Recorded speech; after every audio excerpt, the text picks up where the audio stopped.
Hello and welcome back to Matt Hayes' Tottenham Blog and today's deadline day stream. It is 7 p.m. on Monday, the 31st of January. We have just crept below 4 hours remaining in this transfer window. And the crazy thing is we've had five confirmed deals in and out of Tottenham today.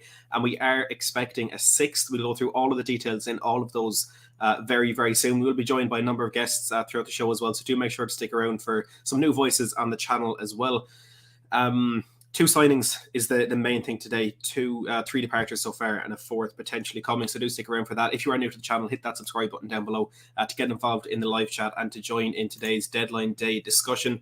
We got Ryan in the chat. Good to see you, Ryan. Some good and bad news for Newcastle over the last couple of days. We got Josh, we got Spurs Savage, Yassine, Luke, Jordan, Pixel Bravo. Good to see all of you. Thank you very much for tuning in. And we will start with the first signing that Spurs made today, and that was the signing of Juventus and Uruguayan midfielder Rodrigo Bentancur. The player will join on a 4.5-year contract for an initial €19 million fee, potentially rising to €25 million in add-ons. And Tottenham released a statement a couple of hours ago saying we are delighted to announce the signing of Rodrigo Bentancur from Juventus, subject to international clearance and a work permit. The midfielder has signed a contract with us until 2026. Now, it is worth noting that Bentancur is in Uruguay, where he is currently on international duty. He held his medical remotely. He also recorded a video for Spurs Twitter saying how happy he was to be joining Spurs and how excited he is for this new part of his life. Juventus also released an official statement, and in typical Spurs fashion, really, the two players we've signed this window, it was actually Juventus that announced it before us. And Juventus released a statement saying Juventus confirms the sale of Bentancur to Tottenham for €19 million, payable in 3 years, which may increase by a further €6 million by certain sporting achievements. So Tottenham, that was some good deal in this one, paying it in installments over the next 3 years. Fabrizio Romano has also confirmed that Boca Juniors will receive 30% of this deal as per the sell-on clause that they had in the contract when they sold the player to Juventus a number of years ago. And Juventus, in their statement, were so complimentary of Bentancur and what he did for them over the last couple of years. And we're going to read that because, for a club like Juventus, for a team like Juventus, to be letting a player go and the things they had to say about him tells us a lot about the player that we're getting. So they said Rodrigo Bentancur has swapped the city of Turin for London to continue his career. The Uruguayan midfielder who joined Juventus in 2017 has left the Bianconeri for Tottenham Hotspur. Over 4.5 seasons at Juventus, Rodri collected 181 appearances in all competitions. He added 3 goals, 2 in the Serie A and 1 in the Italian Cup, as well as 17 assists and an 89% passing success rate. In the last 4 seasons in the Serie A, and this is a very impressive stat, Bentancur is the Juventus player that has made most tackles with 205 and effectuated most interceptions with 147. And I was bringing some quotes here from journalists over the last couple of days about Bentancur, and James Horncastle, a Serie A journalist, has spoke about it and said he is Juventus's best ball-winning midfielder, and the stats back that up. As Juventus say, most tackles and most interceptions for them since he joined and in the Serie A 4.5 years ago. If you consider that in his time at Juve since 2017-18, no other Bianconeri player has been more consistent in the Serie A than Rodrigo with his 133 matches, the same number as Paulo Dybala. And I see a lot of Spurs fans talking about Paulo Dybala potentially being a third Juventus player to join. I know Spurs Savage, you were caught by a fake account saying that Tottenham have made an offer for Dybala. That's not true. Rodrigo Bentancur as well, putting on his Instagram story a thank you to Paulo Dybala and hoping that he can come and visit him in London. I'm sure not as a player, but a good relationship there between Bentancur and Dybala. Juventus continue to say not only appearances but victories and trophies on top. He is third most matches won in recent seasons among Serie A's midfielders with 87, along with a name that we've said a lot this window, Frank Kessie of AC Milan. Only Peter Zielinski and Marcelo Brozovic have collected more wins. As for silverware, Bentancur has won the Serie A 3 times, the Italian Cup twice, and the Italian Super Cup 3 times. They say thanks for everything, Raji, and something in Italian, which I'm sure is good luck or something like that. So there it is. Tottenham have completed the signing of Rodrigo Bentancur on a 4.5-year contract, and he will be joined by teammate Dejan Kulusevski, who has also completed his move to Tottenham today. He is in London. The key difference there between him and Bentancur, he underwent his medical late last night and early this morning, and Tottenham also announced that they are delighted to announce the signing of Dejan Kulusevski from Juventus, subject to international clearance and a work permit. The attacking midfielder joins us on an 18-month loan with an option to buy from the Serie A side. And like I mentioned, Juventus were the first team to announce this transfer. As they said, Juventus confirmed the temporary sale of Dejan Kulusevski to Tottenham until June 2023, €10 million, of which €3 million for the 2021-22 football season and €7 million for the 22-23 season. So €3 million for the rest of this season and €7 million for the next season. The €35 million obligation is payable in 5 years based on performance basis. So very similar to the Dele Alli deal to Inter Milan, which you will talk about, or to Everton rather, which you will talk about very shortly. Romano and Di Marzio over the last couple of days have given us a bit more detail into that option/obligation to buy, and it is an option for Spurs for €35 million. If we qualify this season for the Champions League, that will become an obligation, and also a certain number of appearances would be needed to trigger that as well. And again, that clause will be paid in 5 installments. Let's take a look at Juventus' statement as they wished Dejan good luck. They said Kulusevski and Juventus have parted ways after a season and a half together, a season and a half in which the Swedish winger collected his first 2 trophies at senior level, the Italian Super Cup and the Italian Cup. Dejan will wear the shirt of Tottenham Hotspur for the second half of this season and, of course, for next season as well. Kulusevski's adventure with Juventus began in the summer of 2020 with his debut at the Allianz Stadium against Sampdoria. It was the opening day of the Serie A Championship, and Dejan, just 20, opened our season with his first goal for the Bianconeri. His 7th and last goal of the 2020-21 season was the most important, the opener in the Italian Cup final against Atalanta. This year, he got off the mark in Europe too, an important goal that decided the outcome of the Champions League fixture at Zenit St. Petersburg. He bids Juventus goodbye on the back of 74 appearances in all competitions, 9 goals and 10 assists, all backed up with professionalism and perseverance. And we thank him today, wishing him good luck for his future. Thanks, Dejan. So for the 2 players that Tottenham are bringing in today for this season, very kind words from their former club Juventus, both confirming that these 2 players have joined Spurs. But as I mentioned, 3 departures for Tottenham today as well. And the biggest one is our club record signing, Tanguy Ndombele, who in, I think, fitting fashion after his poor 2.5 years at Tottenham, has returned to his former club, Lyon, after his move to PSG fell through in the last couple of days as the French side failed to offload players, which meant they didn't have space to bring him in. Lyon president Jean-Michel Aulas quickly swooped in and managed to complete a deal to see the player return to the club. Tottenham officially said Tanguy Ndombele has joined Ligue 1 side Olympique Lyonnais on loan until the end of the season. The central midfielder returns to the club from which he joined us in July 2019. Now, this deal is an initial 6-month loan with the option to buy for €65 million this summer, which I think I speak for every Spurs fan when I say I don't see Lyon paying that in the summer, no matter how good Ndombele is for them, because he has been utter rubbish for Tottenham in the last 2.5 years. Fabrizio Romano has said it is a loan until June. A lot of reports saying that would be about a £1.2 million loan fee. The buy option for €65 million is confirmed as per Julian Maynard and will only be valid in the summer of 2022. Julian Maynard as well said that Lyon will pay most of Tanguy Ndombele's wages, and I would say where we were asking PSG to cover all of his wages, where they struggled to do so, I think it would be way too much to ask Lyon to do that. So they will pay most of his wages, but not all of them, as Ndombele, after 2.5 years, departs Tottenham. Could be back in the summer, depending on how he gets on, depending on whether or not Lyon want to trigger that buy option. But for now, and for the rest of the season, Tanguy Ndombele is out of Spurs.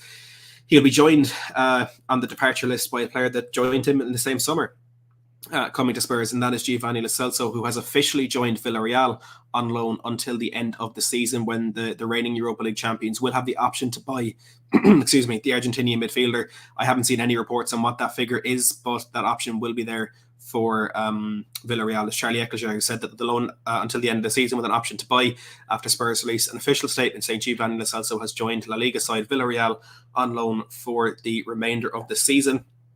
That's 4 confirmed deals. The 5th was Bryan Gil, who has also gone back to Spain. Spurs' official statement said Bryan Gil has joined La Liga side Valencia on loan until the end of the season. And the key detail in this one has come from Fabrizio Romano, who has said that there's no option to extend the loan, and there is more importantly, no option to make that deal permanent. So Valencia will not have an option to buy the player at the end of the season. Gil said himself, "It's a special day for me. I wanted to be here. My family is also very happy. I come here to give everything to make the fans and the club enjoy. I'm sure we're going to do very big things. And in the announcement that Spurs put out on Twitter, Brian Gill replied and said, "See you soon and good luck." So he will be back in the club next summer, hopefully, where he can kick on and become a much better player for Spurs. Now, there could be a fifth confirmed deal today, and it's looking extremely likely that there will be a fifth confirmed deal today, and that will be Dele Alli, who rather surprisingly is leaving on a permanent deal. For the last 12 months, it feels Tottenham have been looking to move him on, preferably with a loan deal. We heard as recently as yesterday that Daniel Levy does have hope that Dele Alli can refine the form that he had in the first couple of years of his time at Tottenham. However, he is leaving, and he is leaving permanently. Fabrizio Romano tweeted, "Here we go for Dele Alli to join Everton." Details of this one: it's an initial free transfer, which is very concerning in itself. No one's going to tell you it's not. It is an initial free transfer, but Tottenham could make a lot of money off this deal. It's going to be €12 million, so about £10 million after 20 games and bonuses for the next few years. It could reach up to £40 million. But of course, it depends on Dele and team performances. It was just before 6 p.m. that Romano reported Dele Alli has started his medical with Everton. Contract signing is the next step. Lampard, the new Everton manager, had direct contact with Dele Alli this morning and is believed to have been a very key part in Alli's decision to join Everton.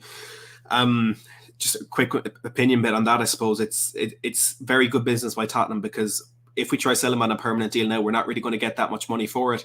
But by putting this deal across in a way that, with Dele Alli refining his form, the better he is for Everton, the more money we get. I think it works out as a good deal for both clubs. I think Everton will end up paying for what they get, and Tottenham, I think, will get a little bit more money, as we expect Dele Alli to refine some form when he gets back in the team and back playing on a consistent basis and playing for a midfielder that he's been likened to throughout his entire career. So Dele Alli looks to be on the way out. I'm upset it's permanent, but it's probably the best decision for all parties.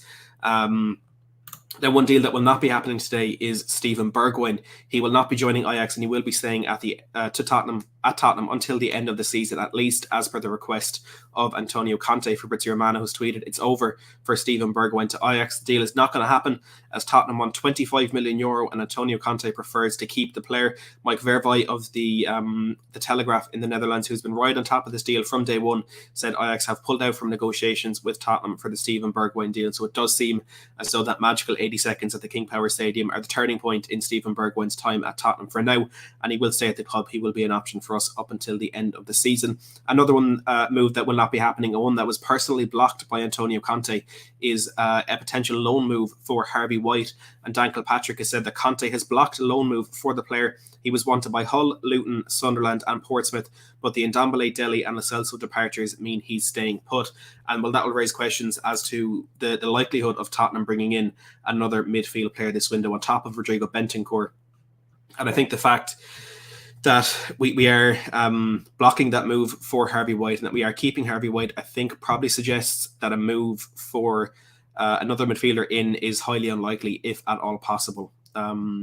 So we'll have 4 hours left. Anything can happen. Anything can happen with Fabio Paratici.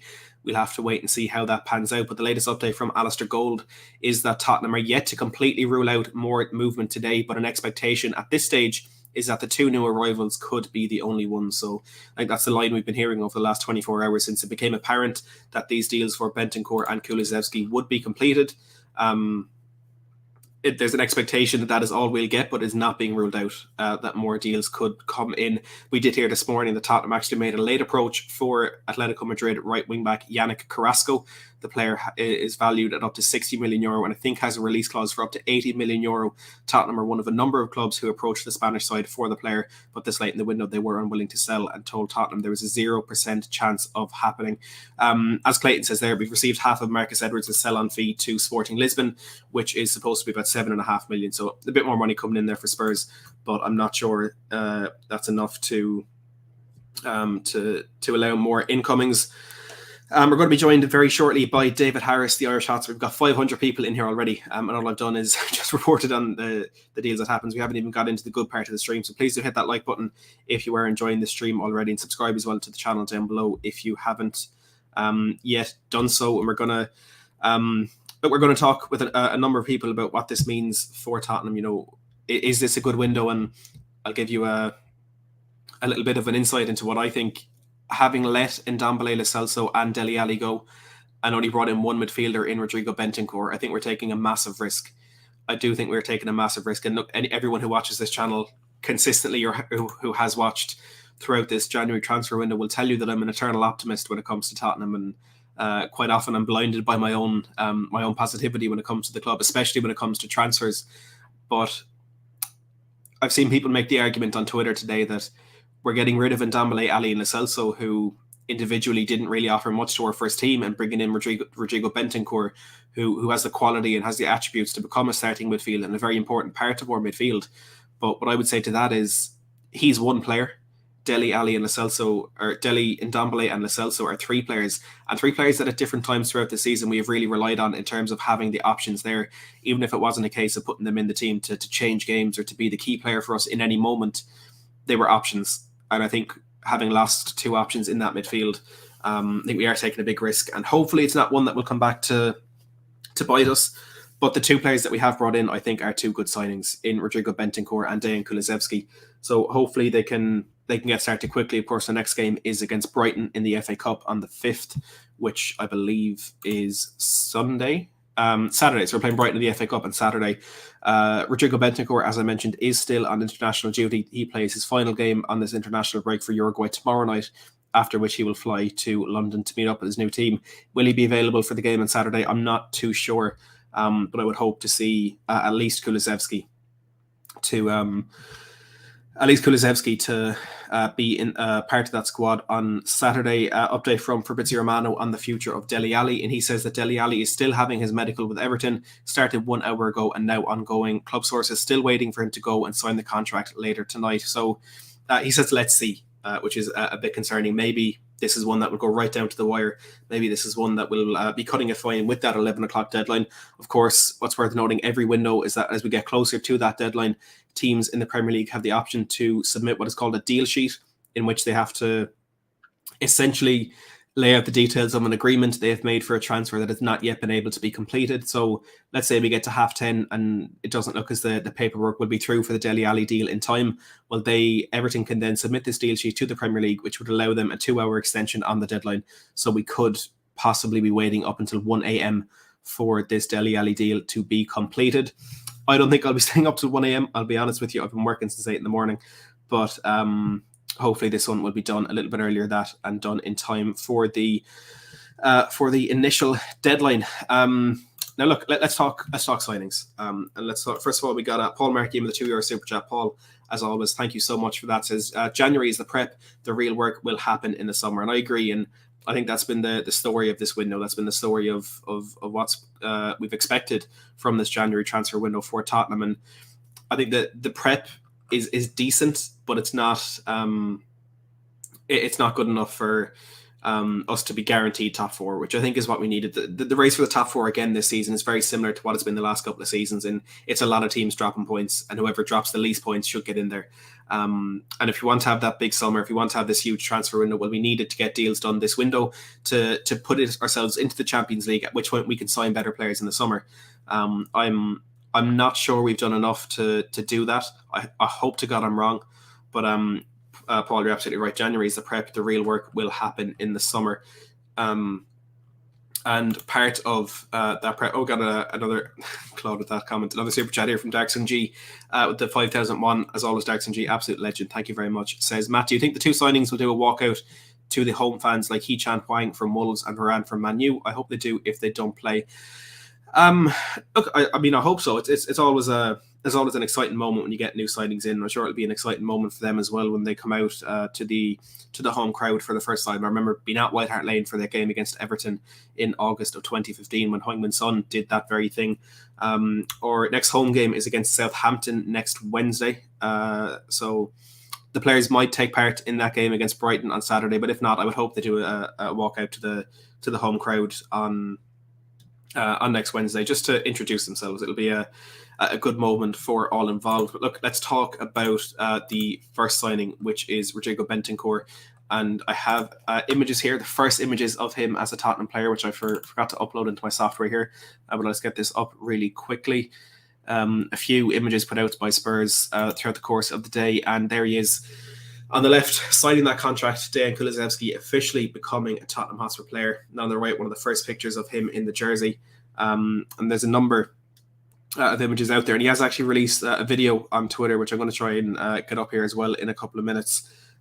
His introduction to the Tottenham fans. And just to reiterate the structure of that deal, it is an initial 18-month loan deal with an option to buy for €35 million in the summer of 2023. That option to buy will then become an obligation to buy this summer if Tottenham make it into the Champions League, or if he makes a certain number of appearances. We will be paying $10 million for the loan, $3 million for this season, and $7 million for next season. And look, we've spoken a lot about Kulusevski on this channel. We've spoken a lot about the attributes that he has and what he can bring to the team. But the deal's done now, and we're excited, so we're going to do it again. We're going to do it again. And in order to do that, we're going to bring on the absolute legend, one of my greatest friends on YouTube, someone that I'm so lucky to know, and someone that I'm excited to share the joy of 2 new transfers with. Let's bring in David Harris, the Irish Hotspur. David, my friend, how are you getting on this deadline day? No, look, I'm in a good mood today. I'm in a good mood. Do you know what? I can see both sides of the argument. Some saying, look, we've had a bad window. It's a Daniel Levy window again, with how much we've actually put up front this sort of window and the wages offloaded and stuff like that. But I think the opposite. I actually think we've had a good window. I'm actually quite happy with it, Matty. Look, I love your optimism, and I share it in terms of the signings. I think we'll talk a little bit more about, kind of the balance of deals coming in and deals going out a little bit later. But first of all, look, let's talk about Kulusevski. First of all, we have Hollywood Hotspur becoming a new member. Thank you very much for that. I really, really do appreciate it. And we got Dark G with another super chat with the 5,001. Says, Man U and Gooners will falter, in my opinion. No incomings and only outgoings. Also, Man U lost their ace, Donny, to Everton. I love our incomings. Look, they've both had tough windows. I know Arsenal were expecting a couple of signings. They couldn't get those over the line. And United have lost, of course, Donny van de Beek today. We won't touch on that other absolute scumbag and waste of oxygen. But thanks a million, Daxon G, for the super chat. But David, 18-month loan deal for Kulusevski with an option or obligation to buy for $35 million, paid over, I think, 5 installments over 5 years based on performance. So it's a very intricate deal by Tottenham, but essentially one whereby we're going to pay for what we get, essentially. The better Kulusevski is, the more we pay for him. Yeah. Do you know what, Matt? I'm actually happy with this deal. Look, it's not like it's one like we've seen with Gedson Fernandes or Vinicius, where it's coming in on loan till the end of the season. I mean, we're giving this guy 18 months, like you said, with an obligation to buy. So it's clearly a player that we have wanted. It's been a long-term target, I believe, that we finally the opportunity has arose and we swooped in and we got him. And I'm actually very happy with the deal. I mean, we could have stumped all the money up front if we realistically wanted to. I mean, we had that to stump up for Diaz, and we could have done it, but we didn't.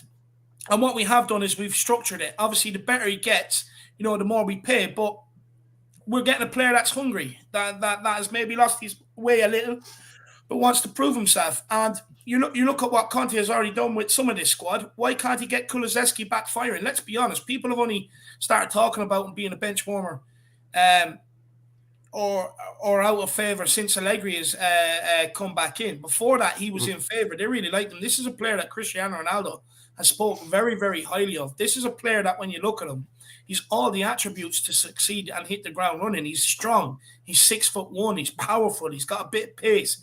He's a technical sort of player. He's a tricky player. And I actually think it's a player that Spurs fans will actually get excited about. A player that will get you off your seats. And,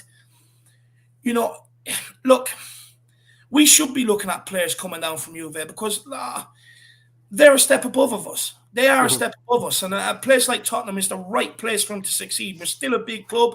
We've got a massive stadium, great training complex. We've got one of the best managers in the world. Everything is here for the guy to succeed. He's coming in. He'd be playing with Harry Kane. He'd be playing with Son, 2 world-class players. And for me, I'm actually very happy with the way we structured the deal. We're not getting ripped off if he doesn't meet certain requirements. I couldn't agree more. I think that we were saying about him and being that bench warmer, being a player that's out of favour since Allegri came in, also applies to Rodrigo Bentancur, who again we'll talk about in a minute. We've got a super chat here from Declan Heffernan, says, "Come on, you boys in green, come on, you Spurs." Declan, thanks a million for the super chat, and I fully echo that sentiment for both of theirs. Thanks a million for the support. And look, I suppose Kulusevski is. I know people are concerned about the fact that we're bringing in a winger, and we were actively looking for a winger. You mentioned there Luis Diaz, of course, that fell through. We ended up getting Dejan Kulusevski instead. And while a winger isn't the most pressing issue within our squad, he's not only a winger. He's a very, very versatile player. He can play in that number 10 position. He can play up top as well. And he has played in both those positions in the past. And as I've said quite a bit over the last couple of days, if we're playing a 3-4-3, he's the perfect man to play on the right-hand side. Or if we're playing a 3-5-2, he can also play in that front two as a player kind of in the same mold as what Antonio Conte had with Alexis Sanchez and Matteo Politano at Inter Milan last season. And that versatility is going to be crucial for us because, Conte's spoken quite a bit about the work that needs to be done on the squad. And one window is not going to be enough. He wanted players from so many different positions. And I think bringing in a player like Kulusevski, and like we were looking for potentially in Adama Traore, in a player that can play a number of positions, can in different ways tick a number of boxes. Because let's say, for example, where Heung-Min Son is injured for a game, we're going to play him up top with Son. We can play or up top with Kane. We can play Kulusevski instead. If we're going to play a 3-4-3, but Lucas is injured, we can put Kulusevski there as well. If we're playing a 3-5-2 and we need a more advanced midfielder, let's say Bentancur is injured, Kulusevski can step in there as well. And I feel that versatility, as also here says, love versatile players. That versatility is going to be very important for us when we have a number of positions to fill and we can't do it with a player for each position. Get one in that can fill all the positions. But Kulusevski comes with that added benefit of being an incredibly talented player. I've said it a bit, I don't feel as though people are judging him as a 21-year-old, and he is only 21, which is it's easy to forget given the profile of player that he is, being at Juventus, playing for the Swedish national team as well. And you mentioned there Cristiano Ronaldo praising him. I was watching Sky Sports earlier, and Michael Bridge was on, and he said not too long ago Kulusevski was left out of the starting 11 for a Swedish international game, and Zlatan Ibrahimovic ended up on Swedish TV giving out about it and ranting about the fact that he wasn't in the squad. And getting the approval of players like that is absolutely massive. And I think we can sit here as people who can research him, who can watch little bits of him, who openly haven't watched much of him live during his time at Juventus, but these players who've played with him and these players who know the game inside and out, they absolutely adore him, and that's in its own is enough for me to be happy about this signing. But it's one that hopefully will help Spurs from the get-go, maybe even that game against Brighton in the FA Cup on Saturday. Another couple of things to add to that, Matty. We also have the option of putting him up there and dropping Kane back a bit deeper if Kane is our best creator. You have that option, You also have the option of bringing this guy off the bench, straight swap for Lucas Moura, without having to change the system to fit in certain players that you were bringing off the bench to put them in their best position, try and get something out of them. This is a guy that you can use in some of the cup games or games where you may have given game time to other people who didn't deserve it. This is a guy that gives you fresh options off the bench. But not only that, mate, if we sign this guy after the Euros, or if we sign this guy,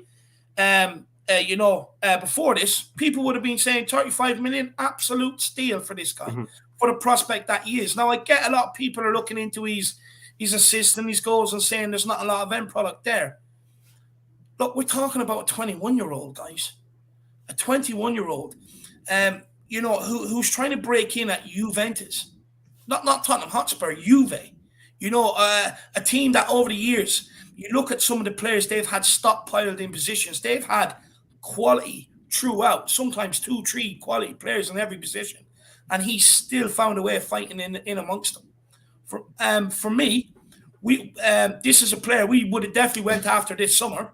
100%. We were linked with him before the window. Even at the start of the window, we were linked with him, and people were saying, look, although Tottenham like him, they probably won't be able to go to the summer. Juve ended up pulling in Vlahovic, freed up a spot, and hey presto, Tottenham pounced and got in their man. And probably cheaper than what they would have had to pay in the summer. So for me, I'm actually very happy with the deal, and I think it definitely improves Tottenham Hotspur. I agree. Couldn't agree more with that. We got a super chat here as well from Paul Markey on Bentancur, who we will move on to now. He says Bentancur is a great signing and will keep 40 winks on the bench. He's a top class 6 or 8, progressive, technical, aggressive, and physical. And it's a perfect summary of Bentancur, because he's a player who can do a little bit of everything. And Paul, as always, thank you very much for that super chat. Just to reiterate the details of that Bentancur deal, he's been signed by Spurs on a 4.5-year contract for an initial €19 million, rising to potentially 25 million based on performance. Again, the better he is, the more we pay for him. But David, he's a very talented player. He's an extremely well-rounded player. And as Juventus said in their statement announcing his departure earlier today, he has made the most tackles and the most interceptions for the club in the Serie A since he joined from Boca Juniors 4.5 years ago. He's just the perfect, even leaving his quality aside for a second, in terms of style, in terms of attributes, and in terms of what he does on the football pitch, he's the perfect addition for Tottenham at this point. No, he is, and look, he's a bit more of a. He can create as well. He's got a good passing range on this guy, and he's exactly what you need. Look, we're playing Harry Winks, or we do play Harry Winks in between Skip and Højbjerg sometimes, and he's there to be kind of your player to get on the ball that defenders trust to be able to give the ball, or the players around trust to give him the ball for him to make the forward passes. Now against Chelsea at one stage, we seen Harry Winks run into a loose ball and balloon it straight back to Chelsea. Now, what confidence does that give the players around you that you're willing to take this ball and progress us up the field? Winks is not good enough, and we've also had a lot of players here, Lo Celso, Dele Alli, Ndombele, who are creative players, are more attacking midfielders in my eyes, but they just do not care. Straight away, this guy comes in. If you play a 3 in midfield, he walks straight into it, and if you play 2 in midfield, straight away, for me, it's between him, Højbjerg, and Skip. 100% improves the midfield. I really like what he's about. I call him the Uruguayan Dembele. That's what I call him now. I'm absolutely loving that this guy has come to Tottenham, and this guy has won Serie A's. You know, we're bringing in a guy who actually knows what it takes to win things and has played integral roles in their title-winning seasons. It's only this season where he hasn't really been played. Again, last summer, if we went from, would we have got him, or would we have paid a lot more? Probably not, and we probably would have, if we were to get him, we probably would have paid a fortune. Again, it's an opportunity that arose itself. We got it on a very good deal, and I'm absolutely delighted with it. He brings what he brings that Winks lacks is that aggression, but he's also cool on the ball. Like, you know, the amount of megs this guy has, it's sick. You know, he's got a very good passing range. He's aggressive. He's strong. He's 6 foot plus. You know, he gives you everything that Højbjerg and Winks gives you as 2 separate players, all in one. And I think it's been a good buy, a very good buy. I couldn't agree more. And just to touch on what he's won there, as you mentioned, he's won 3 Serie A's, 2 Italian Cups, and 3 Italian Super Cups during his time at Juventus. As I mentioned, the player who's played the most, or more than any other player for them in the Serie A over the last 4.5 years. Just to reiterate from their statement as well, he's the third most for matches won in recent seasons among Serie A midfielders, along 87, along with Frank Kessie. Only Peter Zielinski of Napoli and Marcelo Brozovic of Inter Milan have more. So, I mean, straight away that tells you there, when Bentancur is in the team, Juventus win games, and they win a lot of them. And like I mentioned earlier, he's a player who's been a massive victim of the kind of new style and new tactics brought into Juventus this season by Massimiliano Allegri. He thrived. I believe it was the end of Allegri's first stint there when Bentancur came in. He thrived then. He did well under Maurizio Sarri. He did well under Andrea Pirlo, but the struggles Juventus have had in recent years and losing out in that title for the first time in 11 seasons and just about making it into the Champions League last season, they've changed things up a little bit, and granted it's not working, but it's very different to what they've ever played before, and Bentancur just hasn't really been able to adapt to that. That doesn't mean he's not a good player, because he's a very good player, and he's so well-rounded, which is so key. And I've said this, I think, in every stream I've done over the last couple of days, but I've been talking so much about bringing in a number 10 and bringing in a playmaker, but I got a comment a few weeks ago that said, you know, look, Conte doesn't play with number 10s. Yeah. That isn't what he uses. He takes midfielders who can do the defensive and offensive side of the game. And Bentancur is exactly that.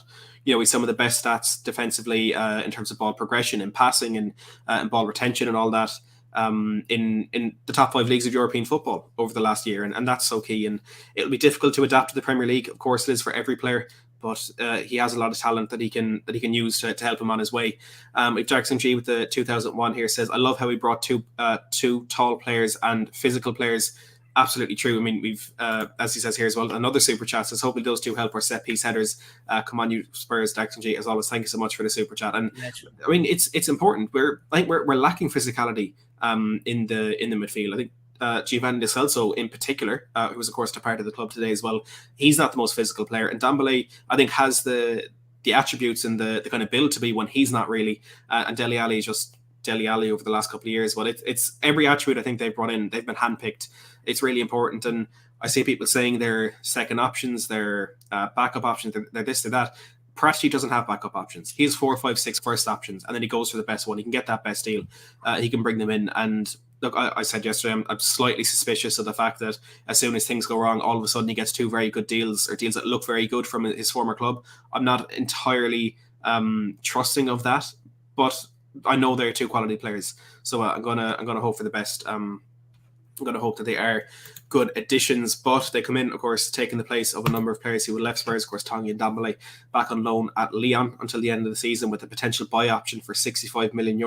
David, I could see the smile on your face as I brought that headline up there. You're happy to see the back of Tanguy, aren't you? Yeah, it's Tanguy Ndombele. Look, I think we'll all sit here and agree he probably has more ability in his little toe than half of our squad put together. But, and this is what I've always been saying about some of these guys, and I've used references throughout to back up my point. You can have all the talent you want in the world, but if you don't have the right application and the right attitude and the right mentality to apply it, it's no good to you.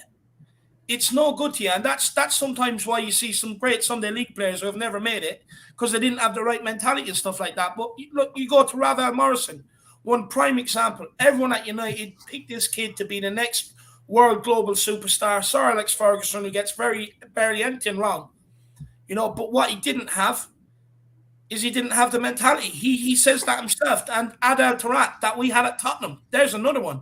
You've seen that season he had with QPR when you can get his mentality and you can get him focused, what he can do, but wrong mentality, poor attitude. I mean, your talent will only bring you so far. So, look, it's about time we've seen this guy go. Look, let's be honest. He came to the club not fit. He didn't come in hitting the ground running,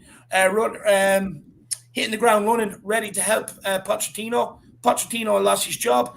Jose Mourinho had to go, run around the apartment block to try and get this guy to some sort of acceptable level during lockdown to try and get him back on the pitch. Again, we've seen glimpses. He couldn't get in there straight away. As soon as Mason came out, he was out of the team. And Mason came in, he was out of the team. Under Nuno, he's been absolutely, in the summer, he wanted to go because Aurier and Sissoko, his best friends went. I mean, it's not school, it's a football club. Couldn't get in the team under Nuno. Nuno brought him off the bench one game against Man United to try and make a difference. He started telling everyone to pass the ball away from him. Then you come into under Conte. You look at that loss to Enes Mora, absolutely ridiculous. You look at him, walking off slowly when you're down to Morecambe. This guy was brought in to be a world beater. Now, if you cannot dominate against semi-pro teams like Enes Mora and Morecambe, he's never going to come in and improve Tottenham. And I get it, as much ability as he had, he just hasn't performed at Tottenham. And I don't, honestly, I couldn't care less if some of the players we let go today go to other clubs and perform. What I care about is what they do at our club, and he never done it. He was a record signing, and he didn't live up to it. It's that simple. He was blocking the progression from the youths coming up. The amount of youths that in cup games, they could have got game time off the bench, but never got it because him and some others couldn't get the jobs done.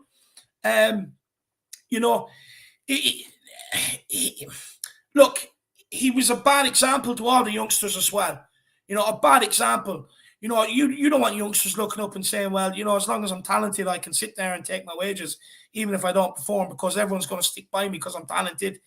It didn't send out a good message to anybody else from the outside looking into agents, where if they're trying to get a player out of a club that hasn't already worked, he comes in on big money, may not necessarily have the right attitude, but we take him because it's a good deal. So I'm glad he's gone in that aspect. And then, also on the other aspect where once you have one unhappy player in the squad, and is as toxic as an Ndombele, once other clubs start not getting game time under Conte, they start going to Ndombele. And what we've seen over the time is managers end up getting sacked because so many players come disgruntled.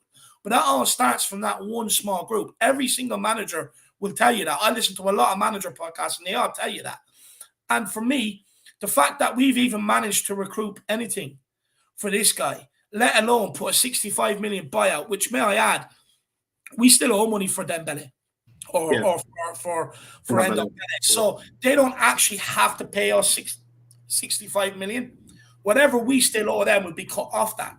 So there is a very good chance that we have seen the back of Ndombele. And for me, look, it's not what we need at Tottenham, Matty. Right now, with the situation we're in, and you would say maybe the lack of quality in some of our starting 11, we need every player pulling the same direction. We need all hands to the pump. And with him gone and some of the other players we got gone today, what we have is a tight knit, hopefully now where everyone's pushing the one way, has the one goal, has the one cause, and we can get a team that is together because that would say a lot on a football pitch, having that togetherness. It can get you some results where maybe you might not have got them because you're being poor, but that togetherness pulls you through. And I just think it's a very good thing that we got this guy off the books. You cannot have players like him hanging around the club when you're trying to rebuild, when you're going through some bad times. You have fans on upset. You have your top striker who wanted to leave in the summer. You have a lot of problems going on. You cannot have someone like him in and around the club. So I think it's very good that Tottenham Hotspur managed to get this guy gone. It is. It's such a. I think someone said it perfectly. I think it was actually Jack Kanicki when we were first talking about this potential deal to PSG, that he's a perfect toxic personality to fit a toxic dressing room, and that is what he is, and that I think is what he's been unfortunately for Tottenham for so long now. But as no guts no glory there, so spot on. It always is from you, David, on your opinion of Ndombele in particular. We have a super chat here from Guy Samuel with £5 says, any chance Kulusevski can play right wing back? Can he? I mean, he can. I'm sure he could. I wouldn't say it would be one of his strengths, or I don't think it would be an immediate option for Tottenham. But I would say that he can. But I don't think it is something that will pan out. Now we do have a little bit of an update on another potential incoming for Tottenham. Now don't get excited because it's not on any particular reliable sources just yet, but it is deadline day, so any reason to play our graphic.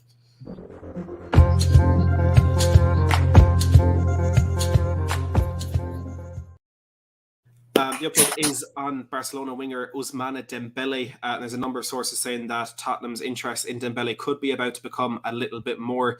Fernando Polo, journalist from Mundo Deportivo in Spain, who I wouldn't class as the most reliable out there, he has said that Dembele to Tottenham is a serious operation.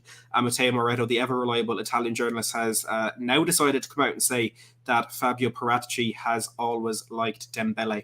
So there could potentially be something in the works here for Spurs, as we've said from day one, that, let's not rule anything out with Tottenham, especially on deadline day. And Aidan J. Wood of Sky Sports News has also said that Tottenham are interested in a deadline day move for Ousmane Dembele. Not an easy deal to complete, but Barcelona want him gone. Now, look, I mean, we can't rule out that Ousmane Dembele is already on his way to England, because we heard an hour ago that Chelsea had made an inquiry about potentially signing the player from Barcelona, who we know is really determined to get a move away. Barcelona want him gone. And actually, in the last 30 or so seconds, something that could be huge in Dembele's future is an update on the future of Pierre-Emerick Aubameyang. And we know with Barcelona this window, it is one out, one in with their financial struggles and how they're struggling to actually register players. Barcelona have now agreed a deal with Arsenal to sign Pierre-Emerick Aubameyang. So if we take what we've heard from Barcelona so far, that would suggest a departure for Dembele is imminent, but whether or not that's to Tottenham, who knows? And David, I saw your reaction there when we mentioned that deal for Dembele. What are your thoughts? Matty, we've just got rid of 3 idiots. You don't get rid of 3 idiots, 3 toxic players who don't want to be here and bring in another. This guy is coming here purely for a pay packet, nothing else. He was trouble at Dortmund. That's why they sold him. They couldn't believe what they got from Barcelona for him. They couldn't believe it, and they were so quick to take it. He was turning up late to training at Dortmund. He had an attitude problem at Dortmund. He's another Paul Pogba. At Barcelona, he gets to move on, focus, this, that, and the other. It didn't take long. Did not take long for him to start missing training, turning up late for training, forcing his way out of the club because they were trying to sanction him for it, and it didn't take him long to cause problems. We do not need Dembele here whatsoever. I'll be absolutely raging because we've got rid of 3 idiots, 3 toxic players. This guy, I do not want him near the club. He is trouble. That's 2 big clubs in Europe that have already, know what he's like. That's Dortmund, that's Barcelona. Now, I don't want to fall into this trap of being sucking into it, just to try and keep fans happy because of protests and stuff like that. I do not want to. Be smart about this. You know, I don't even want to consider him as a right wing back whatsoever. Because for me, I'd much rather give Lucas a chance there. I think he has all the attributes to be able to do it. I do not want this guy near the club. Like I said, we've already done fantastic work today to get rid of 3 idiots that we thought nobody would take a gamble on. And now we're going to bring in another troublemaker. I just do not get it. Well, look, David, I'm going to bring you some good news, because that of all the deadline day scares, all the deadline day things we thought were going to happen with Tottenham, Fabrizio Romano has said Ousmane Dembele is not going to Tottenham from player and Barcelona's side as it stands. So he's made Send him to Arsenal. Go to Arsenal. Look, a swap deal with the Aubameyang, I'm sure we'd like that. But look, we'll bring in another guest to get an opinion on Ousmane Dembele. Let's bring in Stuart Gallup, absolute legend, another very, very positive Spurs fan, which we love having on the channel. Stuart, I suppose your initial reaction there to that, first of all, for Ousmane Dembele, it looks like it's not going to happen, but would that be a deal that you'd like to see Spurs look to get done? I'm a bit like Dave, really. It's one that you'd have to be very hesitant about because of his reputation. He's obviously got a lot of great qualities as a player, but I think from him sort of behind the scenes and even just him sort of trying to renegotiate his deal at Barcelona, he's not done himself any favours there. So they need him off their wage bill. They need him to complete some of the other deals they want to do. That's the main reason they're getting rid of him. And he's making it hard for them to get rid of him. So I don't know. It's a difficult one. But yeah, like Dave said, we've spent all day getting rid of people who have obviously disrupted things behind the scenes at Spurs and aren't on the same page as Conte. So do you risk bringing someone in and disrupting that? Because at the moment, I'm quite confident with the people we've brought in and the people we've taken out at the moment that we've now got a very potentially really focused group to go into the second half of the season.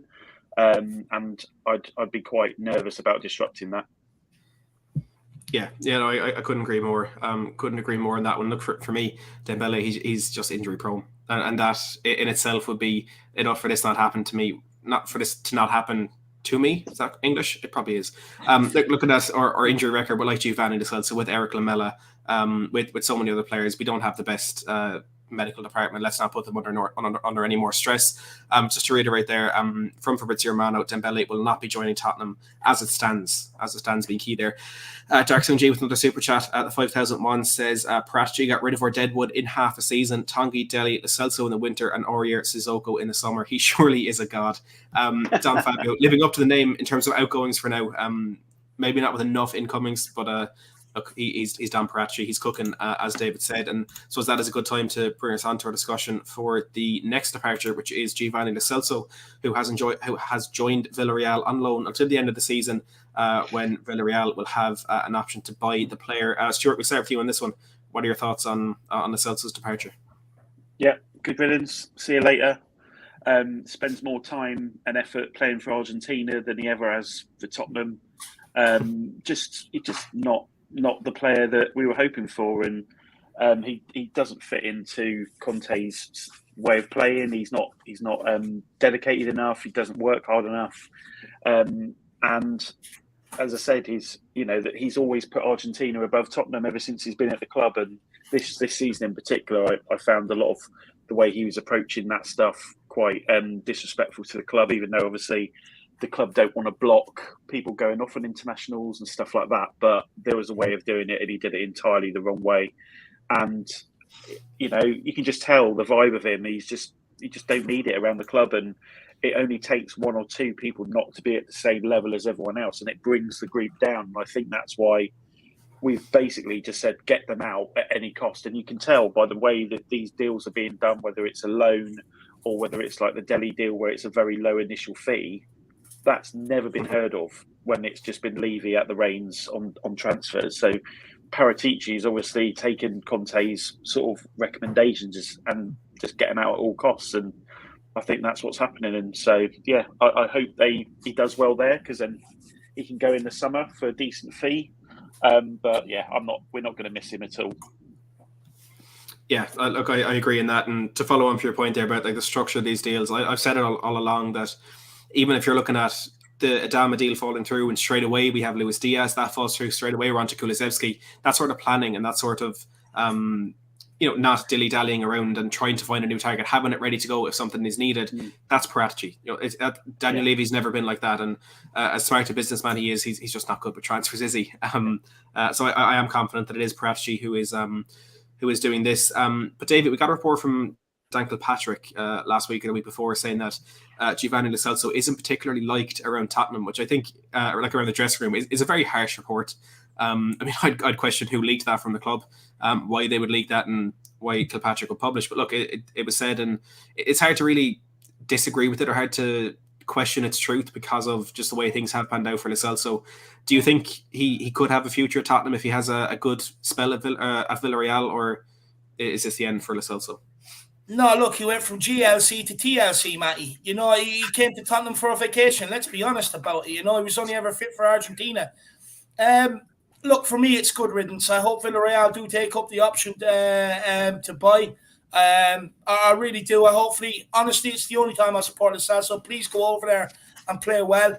We want Villarreal to buy you. It's just never worked out, Matty. He's had one good month under Jose Mourinho, but just never worked out. I mean, his touches were erratic. His passing was erratic. He was never calm on what he was doing. He was never settled on the ball, and just never turned into the player we ever wanted him to be. And by the way, he came onto the football pitch. I believe them rumors that he's a weirdo. He's arrogant. He's full of himself, because it takes me back to one pass against Man United, and I've many, by the way. This is just one that I kind of knew. No, this guy's not right. Was when Son was running in, right? All Lo Celso had to do was play a simple inside of the football, straight into Son's path. Son's in. He hits it with the outside of the foot. But if you're going to hit it with the outside of the foot, you have to hit it in front of Sonny to curl it into his path. But what he didn't do that. He hit it behind Sonny and hit it out wide, and meant Sonny had to completely change his run. And it kind of gave up a goal-scoring opportunity in a big game like that. And for me, that's when I knew this guy thinks he's better than what he is. He has an arrogance problem. You know what I mean? And for me, good riddance. We can't keep players at Tottenham Hotspur. They're dragging us down.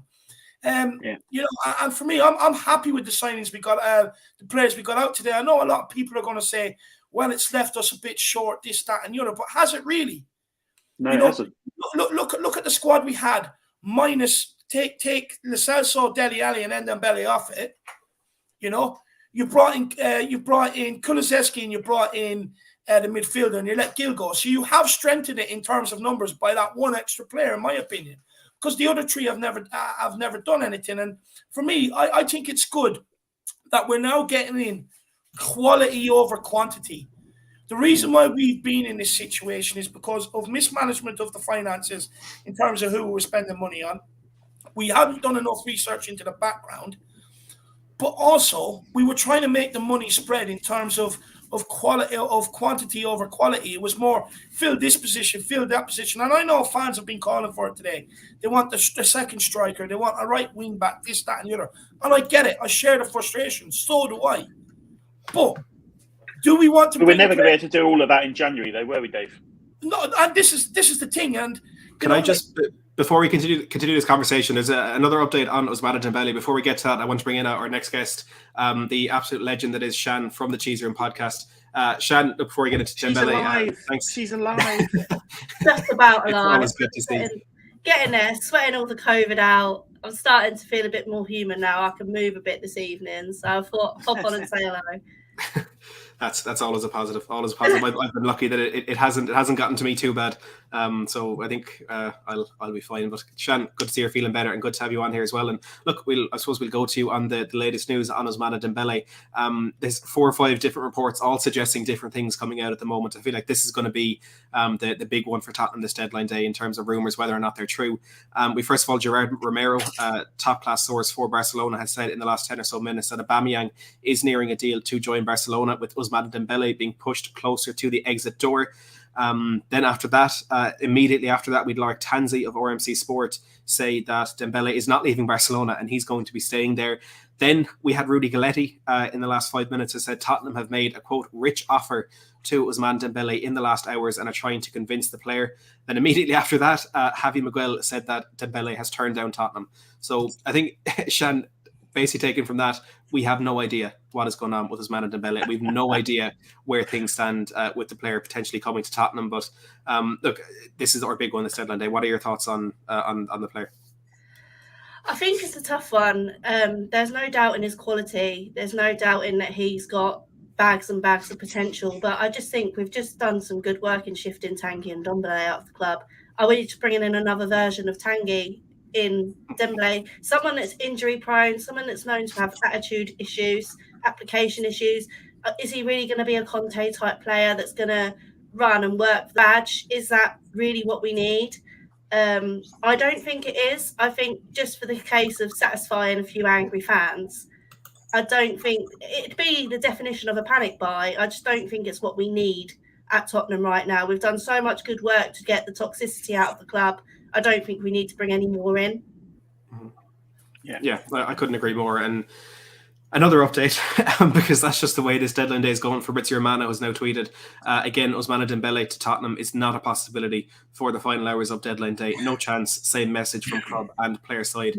So I think that's fairly definitive for now, until in 5 minutes' time we get another report from a tier 27 source, and we get excited again because we're Tottenham fans, and we just do. But let's talk on the third and final confirmed departure that we've had today. Stuart, we come to this one. Brian Gill has completed a loan move to Valencia. He will stay there for 6 months until the end of the season. There's no option to extend or buy for the Spanish side. And I know we've been having conversations in the group chat about this one in the last couple of days. And for me, I think it would have been a lot better to try and get him to a Premier League club, or try and get him even to a Bundesliga club, just so he can bulk up a little bit and kind of make up for what he's lacking and what he isn't in the Tottenham team at the moment. But do you think back to Valencia is a good move for him? Yeah, I think because was Valencia the original club, or was it Sevilla? It was Sevilla, wasn't it? It was Sevilla, yeah. Yeah. So, I mean, Valencia are, where are they? They're 10th in the Liga at the moment. So there's still a bit for them to try and play for in terms of trying to get into Europe and stuff like that. And they're a good attacking team as well a lot of the time. Yeah, I mean, they're 5-6 points off Europa League. So I think he just needs to play games at the end of the day. I mean, he's not obviously playing enough at Tottenham right now. And I think a Premier League loan to a lower side of the table team would have been ideal. But I think a lot of teams just see him in the same way. He's too lightweight at the moment. There's probably not a lot of teams that would need him in their team at the moment. But I don't think lower end league teams will have the luxury of a player like Brian Hill at the moment. But I think if he plays games and he gets his confidence back up, I think along with Pape Sarr coming back in the summer as well, I think we'll have two really quality young players going into the start of the pre-season with Conte. And that could make the difference. And I think they'll probably play more of a part next season where we'll be again on multiple fronts. Because I just think Conte's now said, look, we've got the FA Cup and we've got the league, and I'm just going to play the strongest 11 I can until I get injuries or suspensions or whatever. And that's what I think he'll do. I think we'll start seeing a very settled side, barring any injuries and stuff. Well, look, that seems like a dream compared to what we've had for the season so far. Actually, having a settled 11 and settled, even 18-man squad that we know we're going to see. It was what we had when we were at our best, that 2016-17 season. I always say it. The best thing we had there, we knew who was going to be playing every single week, and that just made everything click, and it was perfect. And I'd do anything to get back to that. But David, your thoughts on Brian Gill to Valencia?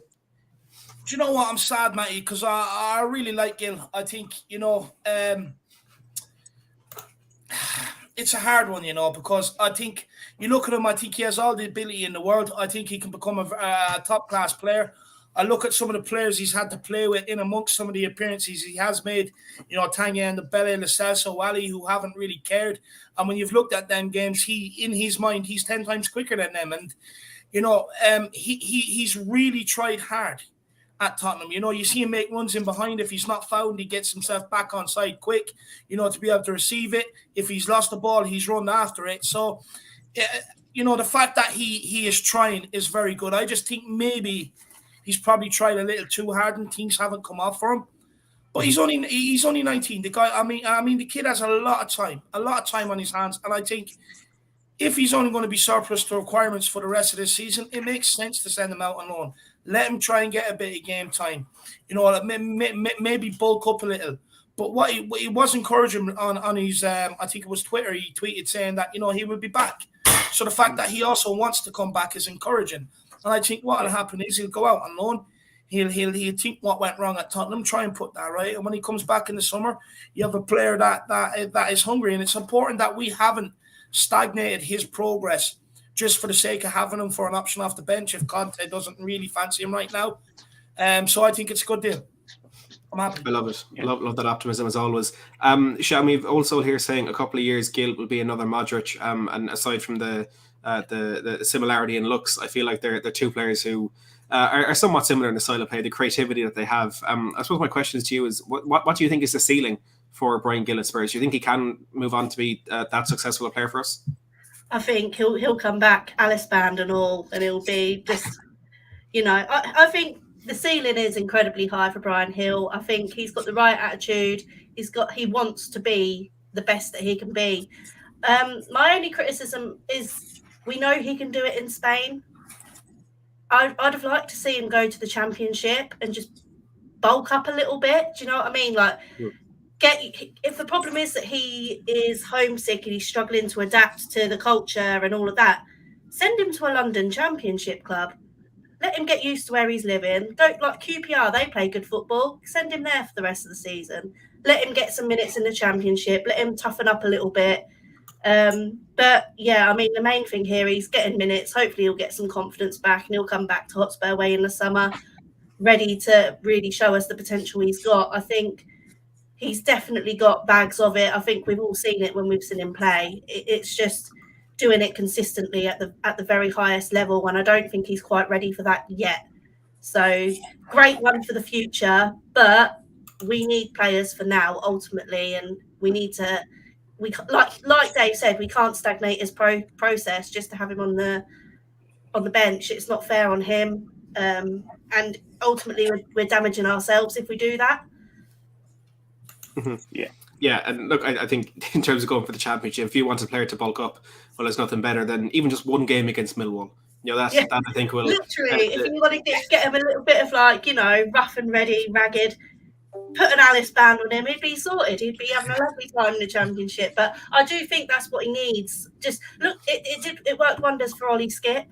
Ollie Skipp went to Norwich, had an absolute blinder of a season, and you wouldn't think this is his first proper season in the Premier League. He looks like he's been in that team for years. He's slotted straight into that 11, and I think that shows the value that these Championship loans can have for these bright talents that we've got. Absolutely, 100%. But look, let's hope, as we said, that Gil does get that game time with Valencia and that he can come back a better and more confident player, even if still lacking in a few departments that he is at the moment. Let's hope there is an improvement there. We have an update from Alistair Gold, as we just thank everyone for keeping us updated in the comments. He says, no Spurs move for Ousmane Dembele for those hoping for him. Looks like Dele Alli's move to Everton aside, Tottenham are done for this evening. So 2 signings could be all that we get in this transfer window, and shortly we're going to talk about the deals that are done, and we're going to talk as well about the positions that haven't been improved, the left centre back, the right wing back, and looking at how that may cost Spurs for the rest of the season. But as he mentions there, Dele Alli, one deal that is expected to be done tonight. Just to reiterate, he's closing in on a permanent move to Everton. The deal is an initial free transfer. Everton will pay £10 million when Dele Alli reaches 20 appearances, and then over the course of his 2.5-year contract, performance bonuses will be applied and could reach up to £40 million. Stuart, first of all, it's a permanent move. Are you surprised by that? Not in terms of what I think it was right for him. I'm surprised that we've actually managed to get a club to commit to it. But Everton obviously do have a bit of cash swimming around, so barring Newcastle and whoever else, I think Everton seem to be interested quite early on. But yeah, I think it shows the total shift in how Paratici's approach to transfers, especially outs, differs so much to Levy, where Levy tries to wring out the absolute last penny before he'll do something, whereas Paratici is much more savvy and very clever in making sure the club gets value, might not get value straight away, but you will get value from that deal, and you're getting him out the door, you're getting him off the wage bill. So, yeah, I used to love Dele. He used to be a fantastic player for us, but I've not seen Matt Dele for probably 3 years.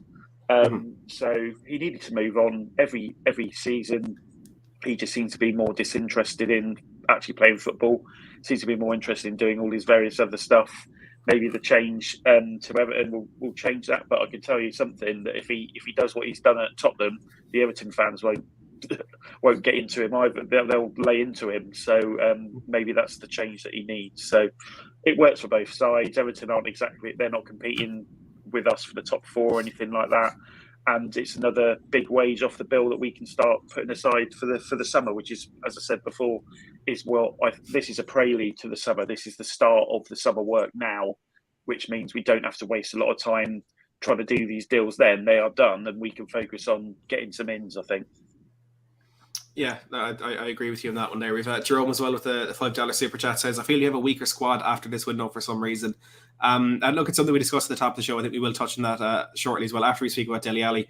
Jerome, thanks for the super chat, and I promise you we will come back to this one to have that discussion very shortly. But first of all, David, it's like I mentioned, initially a free transfer for Dele, but potentially rising to £40 million in add-ons, which I've never heard of a deal really of that structure or in any way like that. But look, before we get into this, we do have another guest on as well. We got Jack from Flat Cap Eurotalk. Jack, thanks a million for joining us on this deadline day. How are you getting on? Doing pretty well, to be fair. I'm excited by all the outgoings, Maddie. Dave and I were kind of talking about that earlier. I think we even kind of joked, together, Maddie, like what if actually Paratici got all 3 of those guys out by the end of the window? He's done it. I know the squad seems a bit thin, but we've gotten a lot of toxicity out of the club. We've gotten a lot of players that taken up huge chunks in wages, and Antonio Conte hopefully has mostly players that he wants to work with, which I think is a huge positive. It is. That is extremely important, and one that we can a big positive we can take out of this window. Fabrizio Romano with another update on Dele Alli. He says Dele Alli medical with Everton still ongoing. It's a long one, yes, but there's no problem. It's a normal process. I'm told still the same. He is going to join Everton. And David, back to what I was asking you there. It's a deal that is financially purely based on performance and all that. And we look back at Dele Alli's best time as a Tottenham player when he was with that man making the late runs into the box, playing as that number 10, false number 9, creeping in on the blind side of defenders, scoring goals as a midfielder, creating opportunities. And the midfielder that he was compared consistently to back then was Frank Lampard. And well, he's the man that has brought him to Everton today. And if there's anyone out there that we want to get the best out of Dele Alli, whether it's to see him do well or to get money for our football club, which I think is the most important thing now, I think we can have hope that maybe Lampard can be the man to do that. Look, I'm just delighted we've got rid of him, to be honest with you, Matty. I mean, I think performance-related sort of deal is probably the best we could have hoped for him. As soon as he put out that TikTok in the middle of us being spanked by Chelsea, it was always going to be done. The teammates wouldn't have accepted that. The manager wouldn't have accepted that. The board would have been furious, and us fans were pissed off. There's no way back. So it was in the best interest of all parties that this guy went. It's good for Dele Alli. I mean, look, Dele Alli has provided us some magical moments down the years, and I thank him for that. He was I think he was the quickest player to reach, quicker than Frank Lampard and Steven Gerrard to reach. 50 Premier League goals, I think? Yeah, something like that. But somewhere along the line, under Pochettino, towards the end of Pochettino's time, he lost that. He lost that desire. He lost that hunger. He lost that aggression. He always used to play on the edge, using that aggression to play on the edge. He lost that. And it hasn't been there for years. I mean, look, we've talked about playing him in different systems. Is it the manager? Is it this? Is it that? Under 3-4 different managers now, he hasn't performed. And I get the sentimental stuff. But in order to improve this situation and going forward, you have to be able to let go of players like this. And for me, I just think the guy got too much too soon. He was up there. He's played in the Champions League final, two league title chases. How many FA Cup semi-finals, League Cup finals, World Cup, European Championships. He's done it all. And somewhere along that line, that hunger has left him. He got too much too soon. And it's a shame. I really wanted it to work out for Dele Alli at Tottenham, but I'm actually annoyed it's took us that long to realise, something that's been right underneath their noses, in front of their face, took us this long to realise. 2-3 years of accepting the player out for him to get rid of him. We should have done it sooner. We should have. I think that's the point, Dave, isn't it? Is that every time I think we were trying to get rid of him, Levy was asking for 80 million or 70 million or something like that. And when you've got a player that out of form, who's not really actually playing and stuff like that, how are you ever going to get that money? And I think it's been proven today with the way the deals happened today that, that was the only way to get him out of the club. And like I say, he's not the Dele that we all fell in love with and adored at the club for so long. He's nowhere near that level of player. If he ever gets to that level again, I'll fair play to him, but I'll be surprised if he does, to be fair. And for me, it was as soon as he signed that new deal, that long-term deal, I think that massive bump up in wages, I think that was where it all sort of went a bit wrong. All the sort of, like you say, Dave, the lack of desire and all that stuff just started kicking in. He didn't need to make an effort. He was, raking in a massive wage, just like Ndombele. He didn't need to do anything. He's still getting 200 grand plus a week. That's the problem. If you don't have that right mindset that those wages are there, but you have the mentality to still go out and want to win things and really perform, if you ain't at that level in terms of your mindset, then you're just going to sit back and take your money. But not only that, Stuart, just to add to that, he didn't show signs of wanting to put it right. I know we got that one Instagram or that one Twitter picture over to somewhere of him rubbing baby oil on himself and taking the picture, I'm ready and stuff like that. I'm working hard. But we never really seen it. Before the Chelsea game, the last Chelsea game, he was in the pub a couple of nights beforehand. That doesn't strike me as a player. And I know that because someone sent me a picture and they met him out. That doesn't strike me of a player that wants to get back into the team. And, look, I've been slated for the way I've talked about Dele Alli in the past, but I could see this coming. People should be calling me the Messiah. I saw it coming. The guy had absolutely lost the run of himself. He just didn't want to put it right. I mean, I get that footballers can have a life outside of football, but when that starts affecting what you're being paid to do, somewhere along the line, you have to cut certain things out and live like a footballer. That's why Harry Kane has stayed at the top of the game for so long and Dele Alli hasn't. It's purely because Kane has that work ethic, that desire. Dele Alli probably in his mindset thought the ability was going to carry him through. But in order to crack from being where he was to a top class player, he never had that work ethic put in to reach that next step. And he just hasn't shown signs of giving up anything outside of football to put it right on the football pitch. And you can't keep carrying someone like that. Yeah, I think the biggest thing to take from all this is that no matter how good you are as a footballer, that can be taken away from you. At any point if you don't actually keep putting that work in. I've said this about Leicester a lot this season with James Maddison, because they're obviously really struggling. They were really poor at the start of the season, and Maddison was one of those players. And for a lot of Leicester fans, in terms of getting back into that European hunt, it felt as though they were just waiting for Maddison to refine that form, and look, he has done in recent weeks. But Dele Alli, I think we spent a lot of time waiting for that to happen. And I think it was 12, 18 months into that really bad form before we really actually started asking questions of him and kind of asking, what's going on here? What's happened to you? And Shan, I think it's just really easy to say it's a very bittersweet moment, this one, because he, like I said it before, he was one of my favorite ever Tottenham players. That 2016-17 Dele Alli was absolutely insane. He outscored Zlatan Ibrahimovic in the Premier League, which is ridiculous. It is absolutely ridiculous, but it's a right decision in the end. But what are your thoughts on Ali's time at Spurs? I'm quite emotional. I'm quite emotional about it. I'm not gonna lie. Like, I saw the how Fabrizio puts the pictures of the player in the other shirt, and it just looked weird. It just felt really strange to see it.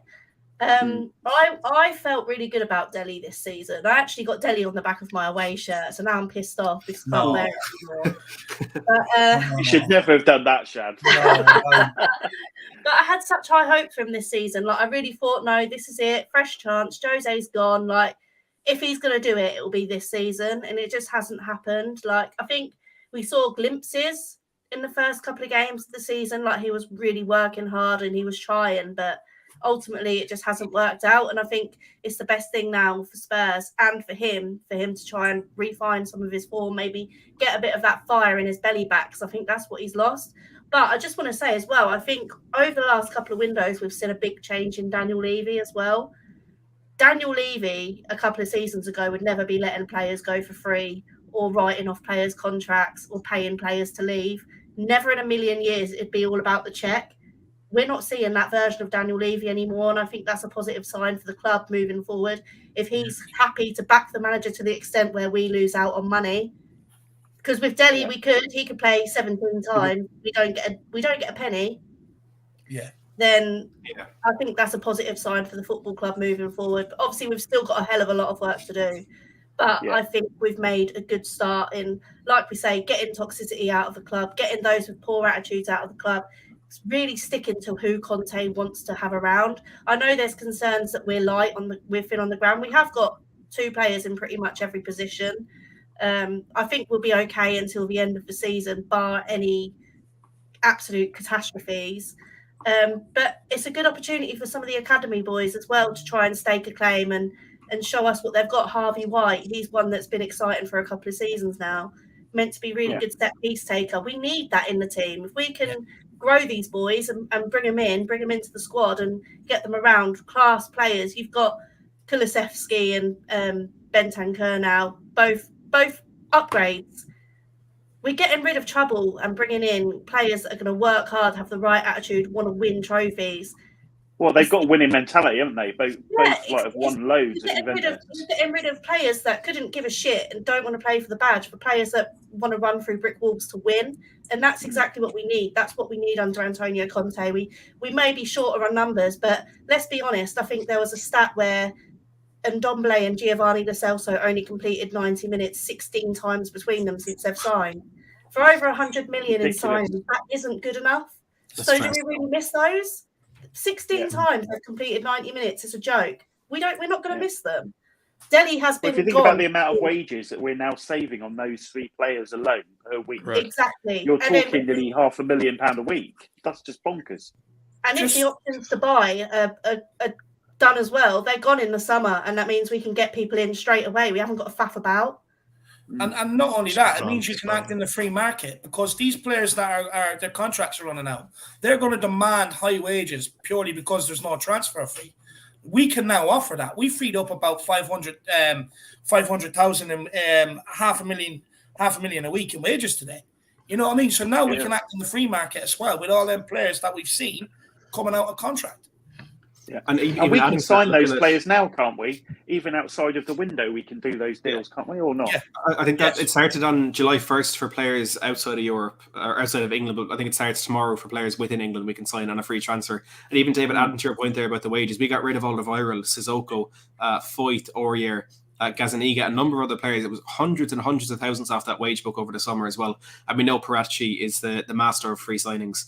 There's quite a few players around Europe who are coming into that stage of their career as well there, as Stuart mentioned. So hopefully we can get those done. And Jack, I want to ask you a second about the kind of the business that Spurs have done here, because as Shan mentioned there, if Dele Alli plays 17 games for Everton, he's useless. They get rid of him in the summer. Spurs don't get a penny.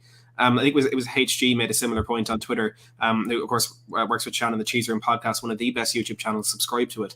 And he said, if Dele plays 19 times, Everton just let him go, and Spurs don't get anything. But I feel Spurs are relying here on the quality that we know Dele has, and the way I've always described it is I don't particularly expect Dele Alli to get back to a really high level, but I wouldn't be surprised if it did happen. So Jack, do you think this is good business by Spurs, or is it a big risk? To be honest, I think it's good business, because I think at one stage we were all kind of asking ourselves, like, oh, whatever it takes to get rid of these players, we'll pay them to get rid of them. And that's what, to a degree, it seems like Paratici has gone to the lengths to, where he will do anything at all costs to get rid of Dele Alli out of the club. And that's what most people have kind of unanimously agreed on, is that's what we need to do in order to get rid of these players. Then so be it. And I think that's what Paratici has done. I'm actually quite proud of him. I think it's quite brave to do it in this sort of way, because it does probably frustrate a lot of people that do feel like Dele Alli is worth a bit more. But it also puts a bit of pressure on Dele Alli. Dele Alli decides to perform, then that benefits us. If he decides not to perform, then we know he's the Dele Alli that we were getting rid of, somebody that is useless, somebody that doesn't actually offer anything. So you kind of think about it. I know it maybe doesn't seem like the best deal where we win a lot out of it, but it's kind of a win-win for us, because if he doesn't play well at Everton, then he is just off our books and he's gone forever. And if he does play well, then we get a lot of money out of it. So I think, to a degree, you could look at it as a bit of a win-win. I love that. That's a very good way of looking at it. And I understand we're not getting the 30-40 million that we thought we could get right away from Dele, but at the same time, I think a lot of us who wanted him gone were saying, do whatever it takes. Paratici has done whatever it took. And the way it's set up, if he fails, then we know that he's the player that we were getting rid of. That's the player that we knew we were getting rid of. If he does well, we make money out of it, and a lot of money out of it. Exactly. And look, I'm sure we hope, I think, even on a personal level for Dele Alli, that he can refine some of that form, because like we've all said, he was such a special player. And one that you don't come across often, especially when you're a Tottenham fan. So look, we wish the best of Dele Alli. I'm happy he's gone. I'm happy he's gone, but I'm happy that we don't have the burden of paying his wages for what he's offering us at the moment. But I think we can all say we're unhappy the way it's worked out. But we do wish him the very best of luck. Okay, Stuart? Yeah, the thing I was just going to say, Matt, the biggest thing for me about those three departures is, beyond any kind of transfer fees, getting the money off the wage bill, it's simply the total shift in attitude that you're going to see on that training pitch, like whenever they go back to training, probably tomorrow, or if they've been back today, I don't know, because that's what it is. For Conte, it's all about the mentality. So if you've got that whole group all at that same mentality level, all of that same focus between now and the end of the season, I think that's going to be such a dramatic thing, because the thing for Conte that would have pissed him off up to now would have been seeing the likes of Ndombele or seeing the likes of Dele or GLC or whatever just not putting the right effort in, and that seeps into the whole squad. You know, we've seen all those images of the way that like Dyer was looking at Ndombele and when he was coming off the pitch and stuff like that, and there's no way that won't be going into the training ground where, you know, they're seeing these guys mope about or taking a piss basically, and then that ruins the whole vibe of the squad. And I think that's why we're seeing such a priority in getting those three players out, because in terms of all of their own body language on the pitch, the way they act off it and all that kind of stuff, they're all like exactly the same, which is just mental. And then they've all gone. So I'm going to be really interested to see what the performance levels are like now as well. Well, look, one thing that, of course, will be very important to the performance levels is the strength and the balance of this squad.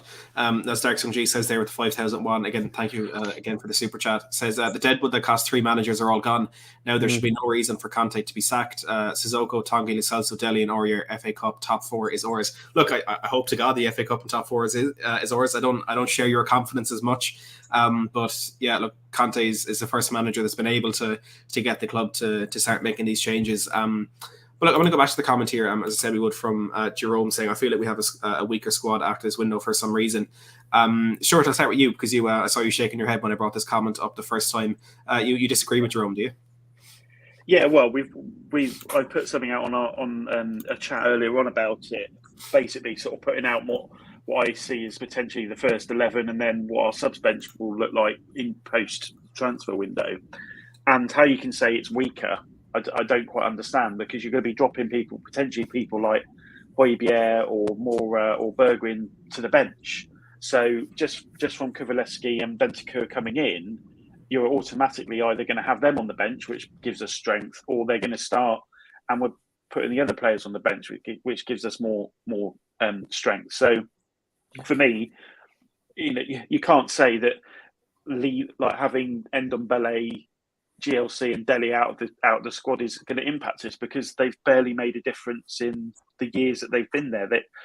That's not going to be a problem. And we were never going to be making massive changes in January. It was about tweaking areas that we felt needed to happen. And both those players that we've signed, I think Paratici mentioned it in a comment earlier on, are multi-positional players. So they're very good at adapting to different roles in different systems to do whatever the team needs to do. And that's exactly what I think will happen. I can see Kulusevski potentially being a right wing back at times, and having more Bergwijn on the inside, or you could have more on the outside and Kulusevski in inside. So that's where I think those two guys will help us. And when you look at what a bench would look like, you're talking of having sort of Sessegnon, Rodon, Sanchez, Tanganga, Winks, Højbjerg, Bergwijn, Mora on the bench. So it's like, I don't see how that's weakening us. It's not as strong as it could be, but it was never going to get to that point in January.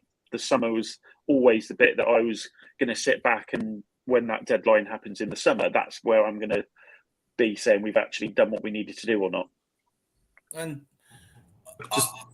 just before we continue this conversation, just to completely put this to bed, Guillaume Balaguer said that Tottenham decided that a move for Ousmane Dembele was too expensive and not a priority. Dembele did not reject Spurs, which is key there. And Fabrizio Romano has also said, Barcelona President Laporta has said, we presented one last option to Ousmane Dembele, but Romano says Tottenham are not negotiating for him. Understands Spurs market is now almost completed.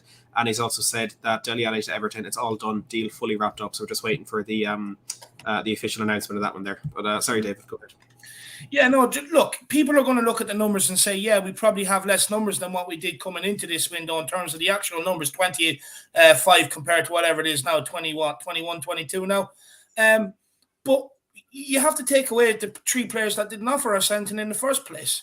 In terms of Ndombele and Dele Alli, Lo Celso, they were never in the running for a first-team place in the team anyway. We brought in two players that had competition, that will make our first-team players look over their shoulder, that will temporarily in the short term will have everyone at it in training, everyone at it on the pitch. But I'll be honest with you, I think a close-knit group of numbers is stronger than some people pulling one way and other people pulling another way and having more numbers. Having a close-knit squad and everyone doing the right thing and playing the right way and pulling for the right cross is stronger than just having purely numbers for the sake of having numbers. And that's what we had at Tottenham. And, I hear people wanting to strengthen positions as well. And I get it. Like, I'm disappointed we couldn't do it. But if we were going to do that and just brought in numbers for the sake of bringing in numbers, we're going back to where we were under Jose. What we were doing under managers, where you're bringing in players just for the sake of bringing in players, and that's it. And then you're going to have trouble offloading them again further down the line.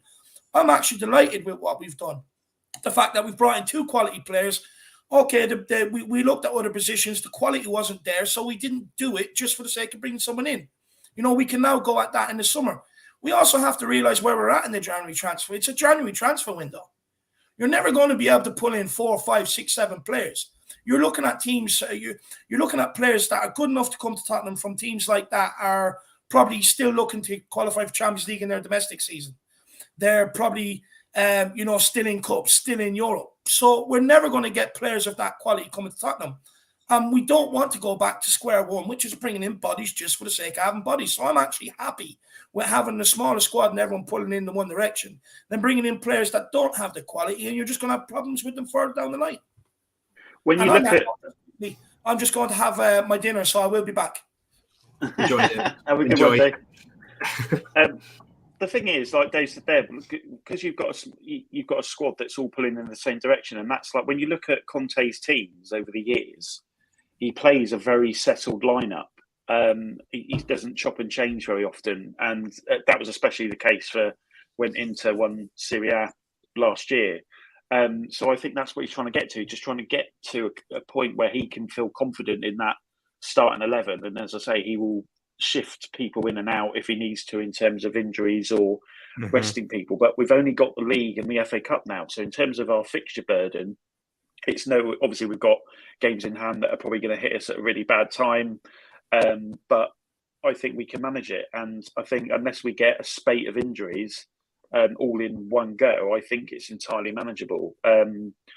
And for me, like I said before, it's all about having everyone on the same page mentality-wise. And when you look at like what Bentancur and Kulusevski have already started talking about, like the way that they want to sort of win games, they're here to win and all that kind of stuff. That's exactly what we want. And now it's just a case of hopefully both of them hitting the ground running, because that's been the challenge we've always had, is that we seem to sign players that take ages to settle compared to other signings that come in. You look at people like Souček and Kufal and stuff like that who've got into West Ham and like they've always played in the Premier League and stuff. And so it's hopefully those guys will do the same, because that's what we need. We can't have any time for people just to sort of settle into the squad. It's an interesting point there that you make about the likes of Souček and Soufal at West Ham, and I think Tottenham fans are guilty of only wanting the big name signings. Like we're linked to players that you may not have heard of, but ones that aren't like right up at that top level. And I think we, as a club, need to accept kind of the level that we're at, and that we're not going to be able to compete with the Barcelona for Adama Traoré, with the Liverpool for Luis Diaz like that. And I have a comment that I've started there that I'm going to actually go back and talk about in a little bit from Damon Impact. First of all, Ben Kaufman here says, anything on Zapata rumor or is it tabloid journalism? That seems to be utter crap. There's nothing to that. Fabrizio Romano, as I just mentioned there as well, said the Tottenham's window is almost over. With Jackson G says, this is a good window. Remember last summer, Reggie, Bale and Vinicius on loan, Doherty, Robben and Hart, so many deals, but only Reggie survived for best 11. And Jackson G as well has said, Dele, Lo Celso and Tongi are 3/4 of a player. Dayan and Bentancur are 2 players in themselves, which I think is really true. But Sean, I put out on Twitter a while ago that with Lo Celso to Villarreal, Ali to Everton and Ndombele to Lyon in terms of centre midfielders, and we're only getting Bentancur in. I understand that Bentancur is a better first team option than any of those 3. But at times this season, we have relied on Ndombele, Lo Celso and Ali, even if it's just for options. Like Ali was really good against Liverpool, and Ndombele scored a big goal for us against Newcastle earlier in the season. They have given us options. Do you think we have weakened the midfield with having less options, or is having a better player than 3 players that we're letting go, is that enough to improve in your opinion? Yeah, well, I think we've pretty much seen we're going to be playing a 5-4-3. I think my maths is right there. The COVID has got to my brain. 5-4-3. Yeah. 5-3-3. 5-2-3. Yeah. Do you know what? With all these formations that we're seeing in Spurs, I've lost track of them as well. I really don't know. 11 people. Yeah, we're going to be playing 2 in midfield with the wing backs and then 3 up front. I think that's how we're going to play. I think we've seen that. So I think 4 midfielders is enough. And then when you've got, say, Kulusevski, who can play in a 10 as well as on the wing, as well as across any of the front 3, I think he gives you options in the middle if you need it.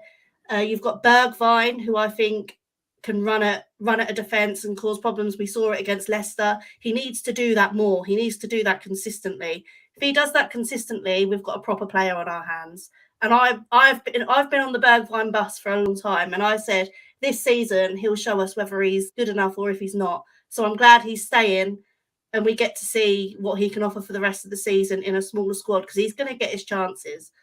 But yeah, no, I don't think so. I think we should be all right. I think if we're only playing 2 in midfield, we've got, I reckon it's probably going to be Bentancur and Højbjerg or Skip that start, which I'm quite sad about, because Harry Winks was making his renaissance, and I still think he's got a big part to play, but we won't go into that.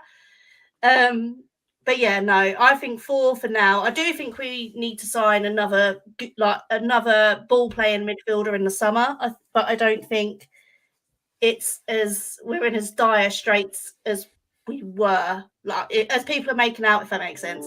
Like you say, really, other than 1 goal and 1 key pass against Liverpool, that's all Ndombele's offered all season. So if Bentancur offers that in 1 game, he's already offered more than Ndombele has in half a season. So if we're going to look at output, hopefully from what I've seen, he looks like he's going to be able to do that. He's a good passer. He's good on the ball, good with the ball at his feet. That's what we need. We need more of that. But like we were saying, you're never going to do that in January. You're never going to get it all done. I'm disappointed we haven't got a striker, but what decent striker, we've talked about this a lot in the group chat, what decent striker is going to come to us in January when they've still got it all to play for with their other clubs? Mm-hmm. So I think a lot of our business, the striker that's playing week in, week out. Yeah. Exactly. We've got Kane and Son, and if Kulusevski plays well, then you've got a nailed on front 3 there. But yeah, we do need a striker. We do need another midfielder. We do need another left centre back, and we do need a right wing back. But you're not going to do all that in a January window. We did need Bentancur and we did need Kulusevski. We needed another forward option. We're quite low on attacking players right now. So yeah, considering we've got, I think it's 5 attacking players and we play 3 in that position, I'd say we're lower on attackers than we are on midfielders at the minute. So that's a good shout, to be fair. And I agree. I think Bergwijn staying is it's one that surprised me, to be honest, but it's one that I think could be important to us. And I want to continue this conversation with another guest we're going to bring on, one who was really excited to come on until I saw the drink in his hand. And I'm slightly a bit concerned, but it is Mr. Caller. Look, Caller, before we get to you, from all 900 of us watching here, the four in the panel, a massive congratulations to you and Mrs. Caller on the birth of your daughter. Look, let's talk Spurs. What are your thoughts on? I mean, if I'm talking less sense than usual, it's because I'm sleep deprived. So thanks for your well wishes, Matt. It's not because of the beer. That's the first beer I've had in about 4 days. So yeah. Let's be honest, Corey, you don't speak much sense anyway. You've had sleep. Let's not be like this. It started already. Oh, she can't help herself. She chats nonsense for Britain. Anyway, transfer window. Yes, disappointment, Matt. That's what I would say. It's a disappointment to me. Yeah, game off. you sent me a message of that. Completely bullshitting though, like, because he doesn't mean it. Look at his face. It is disappointing. I think we've weakened the squad overall, and I completely understand that there's no point in having players there that Conte doesn't want, fundamentally, right? So for all the talent in the world, Ndombele ain't going to make it at Spurs. Anyone with half a brain cell can see that. Giovanni Lo Celso, it hasn't worked out. It's a real shame because I think he's a terrific player, but it hasn't worked out. Fair enough, jettison him. Hill, to me, makes no sense really to send him on loan. I don't really know why we've done that apart from to give him minutes. But from a selfish perspective, I'd rather see him around the squad. So, you know, we've jettisoned some players that obviously the gaffer doesn't want, and that's fair enough. But what you want is bodies at this time of year. We get 2 or 3 injuries, we're screwed. We are screwed. We've still got no backup striker, and I hear all the it's difficult to attract a top striker. Don't attract a top one then. Just a middle of the road one will do. Someone that can hold the ball up. That's all I'm talking about. Carlos Vinicius would do the job. Or someone of that ilk, just say you've got an option or a plan B.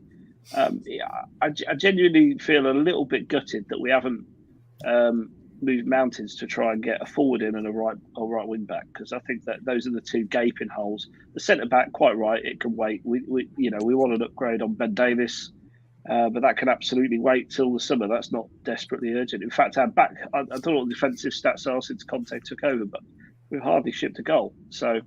Yeah. Unless we play Chelsea. Unless we play Chelsea. I think that's the case, whoever the manager is, if I'm honest. Yeah. So you know, the window has been a bit of a disappointment for me. I think the 2 players we signed are good. Kulusevski especially. I think he's a very talented player, and every time I see him play, he's looked good and capable of picking the lock and sort of unpicking defences. He will really be a great attacking option for us. But overall, it's the numbers that bother me, and the changing of the game from the bench is nigh on impossible. You know, we're going to be fielding youth team players to make up that bench at points the rest of this season. To me, that's negligent.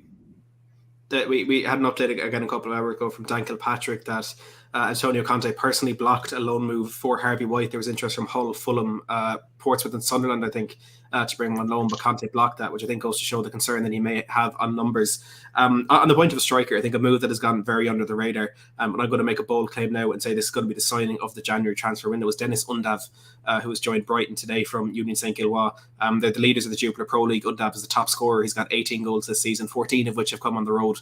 They beat Anderlecht yesterday to extend their lead at the top of the league, having just been promoted last year. He's a key player for them, and I'm not saying it's one that I wish Tottenham would have gone in for, but it's a sign. It's an example of how you can get a striker. It's not a big name, I think it's only 6 million they paid for him. I think that's a very good deal, and one that, like I said, I'm going to call as my signing of the window.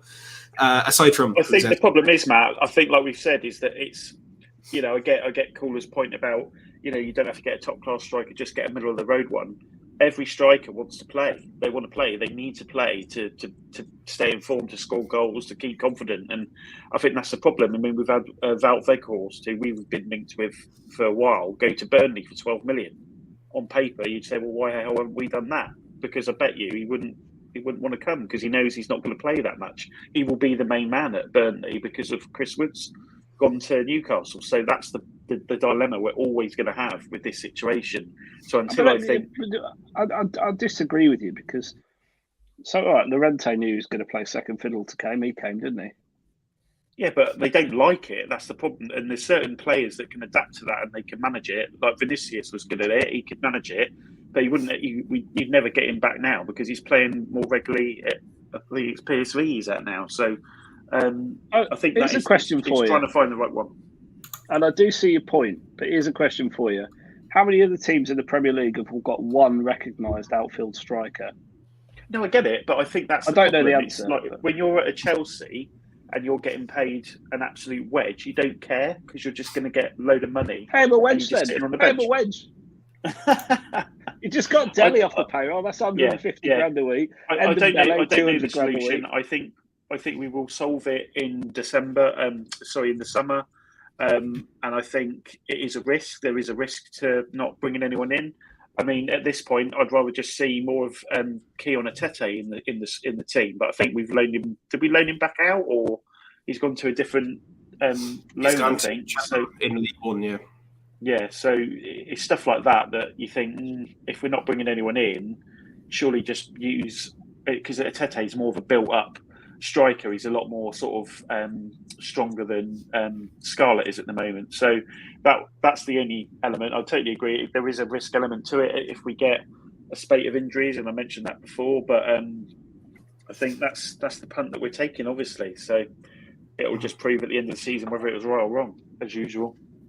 Yeah. Look, but before we get to these super chats, I just want to say, in case some of you've seen the private chat, if any of you want to head off at any point, just let me know. Yeah, I'll have to jump off in a minute, mate. Perfect. Do you want to just plug everything that you want to plug before you do? I'll leave it for now because everything's all in a bit of flux. So I think once I know exactly what's going on, I'll happily do it. But I'll leave that for now. But yeah, I'm on Twitter, Creative SKG. If anyone wants to follow me, I interact with all these guys and follow their fabulous content on YouTube. So I just get involved every now and then. And does a great job. I'll jump off because I've got a puppy that's destroying my house, so I just need to tranquilise him or something. Fair enough. Sure, thanks for your time. Look, you have the link if you want to jump back on. Feel free, but always enjoy your no worries. Yeah, I'll be on the cheese room later, so I'll speak to some of these guys later on. All right. Take care, guys. See you later. See ya.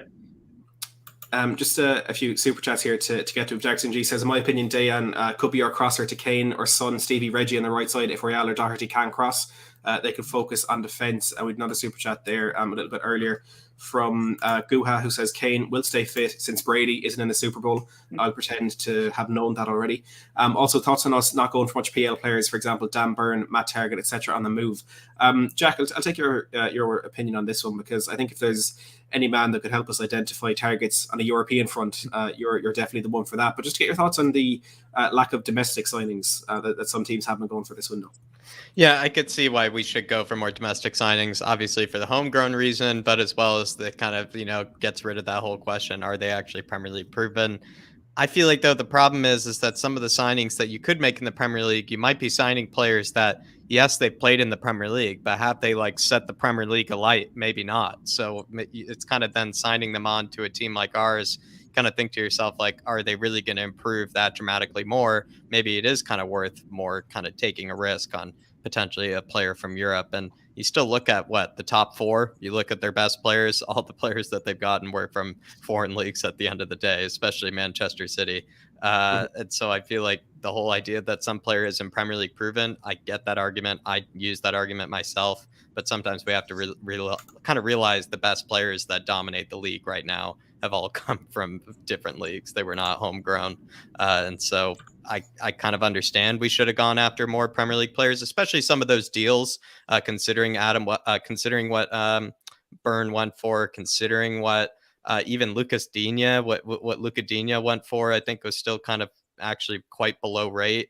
So probably there were actually more deals than we were probably used to. Usually when you buy within the Premier League, you think it'll be £10 million more, £15 million more because it's a rival or because it's, just within the Premier League. And maybe this time there were actually more deals to be had. I get the argument that maybe we should go after more domestic players, but at the same time, sometimes you kind of know what you're getting, and maybe what we knew what we were getting was not good enough. Then again, final words, Tariq Lamptey, we probably should have gone all out for. I feel like £50 million is almost actually worth it for a guy like that.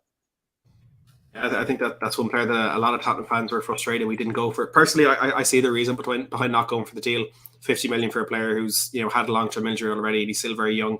I think is a bit of a risk, but of course I can see the talent as well. My favorite thing about Tariq Lamptey is that like him on one side of a back five and Dan Burn on the other, from like 5'6" to 6'6", I think is utterly hilarious, and I really enjoyed that. And I'm sad we're not going to see it again. With of course Dan Burn having moved on to Newcastle as well. And Sean, actually, a question on a player that we haven't really mentioned today because it was a deal that looked as though it may be explored on deadline day, but hasn't been. Ultimately, it was with Dan Burn going to Newcastle that Brighton could have come in for Joe Rodon. And look where we're sitting here now, Joe Rodon and Japhet Tanganga haven't left the club. We haven't brought in a centre-back either. What are your thoughts on the situation with our defence now at the moment? I'm really surprised that Joe Rodon hasn't had an opportunity to go out on loan, but then at the same time, I understand it. We've had 2 key centre-back injuries in Romero and Dyer. Obviously, they're coming back now, but we need to get them back to full match fitness. So it's a risk sending any of them out on loan. Japhet hasn't set centre-back alight this season, and he hasn't covered himself in much glory at all. I think a loan would do him a lot of good. But yeah, again, until we sign another quality centre back, we can't risk sending any more players out. We're already a bit thin on the ground as it is. I mean, we have more defenders than any other position, but we also play 3 at the back. So we need to have plenty of options there, and we just can't afford to do it. Although saying that, I am surprised Rodon didn't get the opportunity to go out on loan because he clearly has no future at Tottenham. Yeah, I agree. I think I can understand why a lot of fans are, when Tanganga starts and has a bad game against Chelsea, fans are saying, well, why isn't Joe Rodon starting? And I just feel there's a reason why under Jose, then Mason, then Nuno, and now Conte, that Rodon hasn't gotten the chance to do so. In the games he's played, he's been decent without really being too good, but he has an error in him. Like that debut against Chelsea, Olivier Giroud should have scored in that last minute of Stamford Bridge, which would have been his fault that we lost the game. Thankfully, he missed. But yeah, I think there's a reason we haven't seen Joe Rodon in there. And as for the starting 3 that we have in that defence, with Romero now back from injury, we've Romero, who is our best centre back at the moment. Well, at least was before he got injured. We have Eric Dyer, who's been so reliable since Conte came in, and Conte said he could become one of the best centre backs in the world, which I think is ridiculous. And then we've Ben Davis as well, who on the left has been doing a job without setting the world alight. He's been solid and he's been done what's been asked of him. So I think defensively, provided we don't get any injuries, we should be okay. But we're Spurs, so we're going to get injuries and things are going to go wrong. We have to be ready for that, and hopefully we'll have players who can step into that. Did Brighton say no to Joe Rodon, or did it just kind of fall through in general? Do we really? I think it was just one of those that because the move for Dan Burn was so late in the window that maybe there just wasn't a chance to get that done, or maybe they felt as though they didn't really need to get something sorted out. But I suppose it's a good point that if Brighton even did entertain, Brighton also said no to him in terms of quality, then maybe that's also then it's a real sign. Maybe send him back to Swansea. But look, we have say that Romero, Dyer, Davis starting 3. Then we have Sanchez, Tanganga, and Rodon backing up, and we have players like Maliki Walcott and Pescazzi. And I think it'll be important to get youth players in and around the setup for the rest of the season. But whether or not they'll get in that first team, I'm not entirely sure. Caller, the position that has been probably the most covered in the media for this window has been right wing back for Tottenham. We know Adama Traore was expected to sign, was supposed to sign, was so close to signing for so long, but now plies his trade in Barcelona. And we've learned today that Tottenham made a very, very late inquiry about Yannick Carrasco of Atletico Madrid, which was immediately turned down and said there's a 0% chance it's too late. Do you think Tottenham will regret not strengthening the right wing back position this window? Yeah, I think we will. There's a couple of things we're counting on, really. Matt Doherty to have a renaissance and be the player he was at Wolves, which, by the way, is likely that he will do a lot better than he has done at any other point in his Spurs career if given the chance. Because he's much maligned, and I completely understand why, and I'm not his biggest fan. But if you look at what he did at Wolves, playing in the final third of the pitch, at the other end of the pitch to defending, that's where he's at his strength. And then people say he's tried that a bit against Spurs. I mean, not in fits and starts, not for a consistent 3-4 games on the bounce, which, to be fair, is what you need to establish yourself. He's our only attacking option at right wing back. Royale is a solid right back in a flat back four. He is not a dynamic, player that's going to get up the other end of the pitch, cross. Yes, he could learn to cross and all the rest of it, but he's not his natural game. Doherty will score you goals if you get him in the box. That is his game. That's what he did at Wolves. So he can be deployed as a weapon, but I mean, let's be real about it. He's not elite level, and we would like an elite level right back. The reassuring thing from a Spurs perspective, from a supporter's perspective, and why we should be optimistic is because it's quite clear the club knows this is an issue and we're making moves to try and fix it. And the names we're being linked with are all good names. So that straight away tells you that, Conte and Paratici are on the case to replace this long term. It's probably going to be a case of muddling through to the rest of this, to the end of the season, with what we've got. And looking in the summer when there'll be a lot more, there'll be a lot more talent available. Lamptey, I don't really rate him, if I'm being really honest. Yes, but if we're paying 50 million for someone, I want to see him do it for a prolonged period of time. That's Carl Walker money. That's not flash in the pan money for me. That's fair. So yeah, it's a position I think we will regret spending the money on. But again, it's a bit like the striker argument that Sham was making. Who do you buy then? Because elite level right wing backs, there's not that many of them around, and certainly not many that are going to be released in January. January is such a terrible window to do business. But yeah. Yes, we will regret it, would be the short answer, Matt. Well, I'm glad you gave us the long answer because it was very interesting. Damon Impact here, I mentioned his comment a while ago, says, check out the Liga NOS and Eredivisie, right wing back and left wing back, like Ajax, Nusser Mazraoui, Morocco's second choice to Hakimi, but cheaper and younger. And then for left back, Alex Grimaldo from Benfica, who I'm pretty sure has been linked to Manchester City in recent years. He says 2 players in my Football Manager 22 Spurs save, up to two very talented players. And I think Mazraoui was being mentioned for Barcelona, if I'm not mistaken, for this window as well. Yeah. They're players that are attracting attention. I think the problem with the two of them is trying to get signings from those clubs mid-season won't always be easy because they've got so much to fight for. They're both looking for a title. Ajax in a bit more of a title race than you would have expected given the start they made to their season. But I think this kind of comes back to the point I was making a while ago, where if you sign Nusser Mazraoui, all of a sudden you have these players on, or these fans on Twitter, like Ndombele season and all that crap hiding behind their AVI. They're frustrated with this. They're annoyed at this. They can't believe we're signing a player that isn't in the isn't one of the best in that position, or isn't already proven in the Premier League. Sometimes you can get these deals like that. Mazraoui would be a very good one, and I'm hoping this is the type of thing that we'll start to explore a little bit more under Paratici. Whether we will or not will remain to be seen. But Jack, there was a few comments I saw a while ago, and I can't find any of them to bring them up. But on the point of right wing back, people mentioned the potential for Dejan Kulusevski to deputise in that position if needed. You've looked a lot, of course, into his stats, his traits, his attributes. Is that something you think he'd be able to do? No, I don't think that's at all possible. I actually feel like Dejan Kulusevski, if he plays like any sort of way, he plays like a forward. He plays like a true forward, a guy that's actually trying to score goals, a guy that's trying to create assists. He can play as a right winger in a front three, so he would play really well in that 3-4-3 of ours. He could also play up top alongside another striker for Sweden. He played alongside Isak for Sweden in the Euros. He can play on the left wing as well. I've seen him play on the left wing at times, be deputized out there. But he's by all means someone that is definitely put in the lineup to score goals, someone that's put in the lineup to create, someone that's put in the lineup to be very direct, very dynamic. I don't really think there's anything to his defensive game. I don't think that's even at all possible, especially right wing back when he's very left-footed. Also, maybe not possible. I wish if he could be like a Spinazzola or something, that'd be glorious. God, I completely forgot that I was the entire summer demanding that we sign Spinazzola. I was a big fan of him for about 2 months. Yeah, unfortunately, could not play right wing back. You could make the argument again that, like it was said before, Doherty could be Emerson's better half, where Doherty could be the attacking side of Emerson. Emerson's the defensively solid side. of Doherty, and maybe we'll get away with that for the rest of the season and see how that goes. But I think I'm not sure we'll get away with it. But maybe we'll see. I think ultimately with Doherty and Emerson, and I've said this before, it depends who we're playing. I think if we know we're going to have a lot of the ball, you play Doherty. If you know you're going to be under the cosh against Chelsea, Liverpool, City, you play Emerson. Yeah. I think that's how we've got to play it. It depends on how much of the ball we're going to have, how much we're going to really get forward.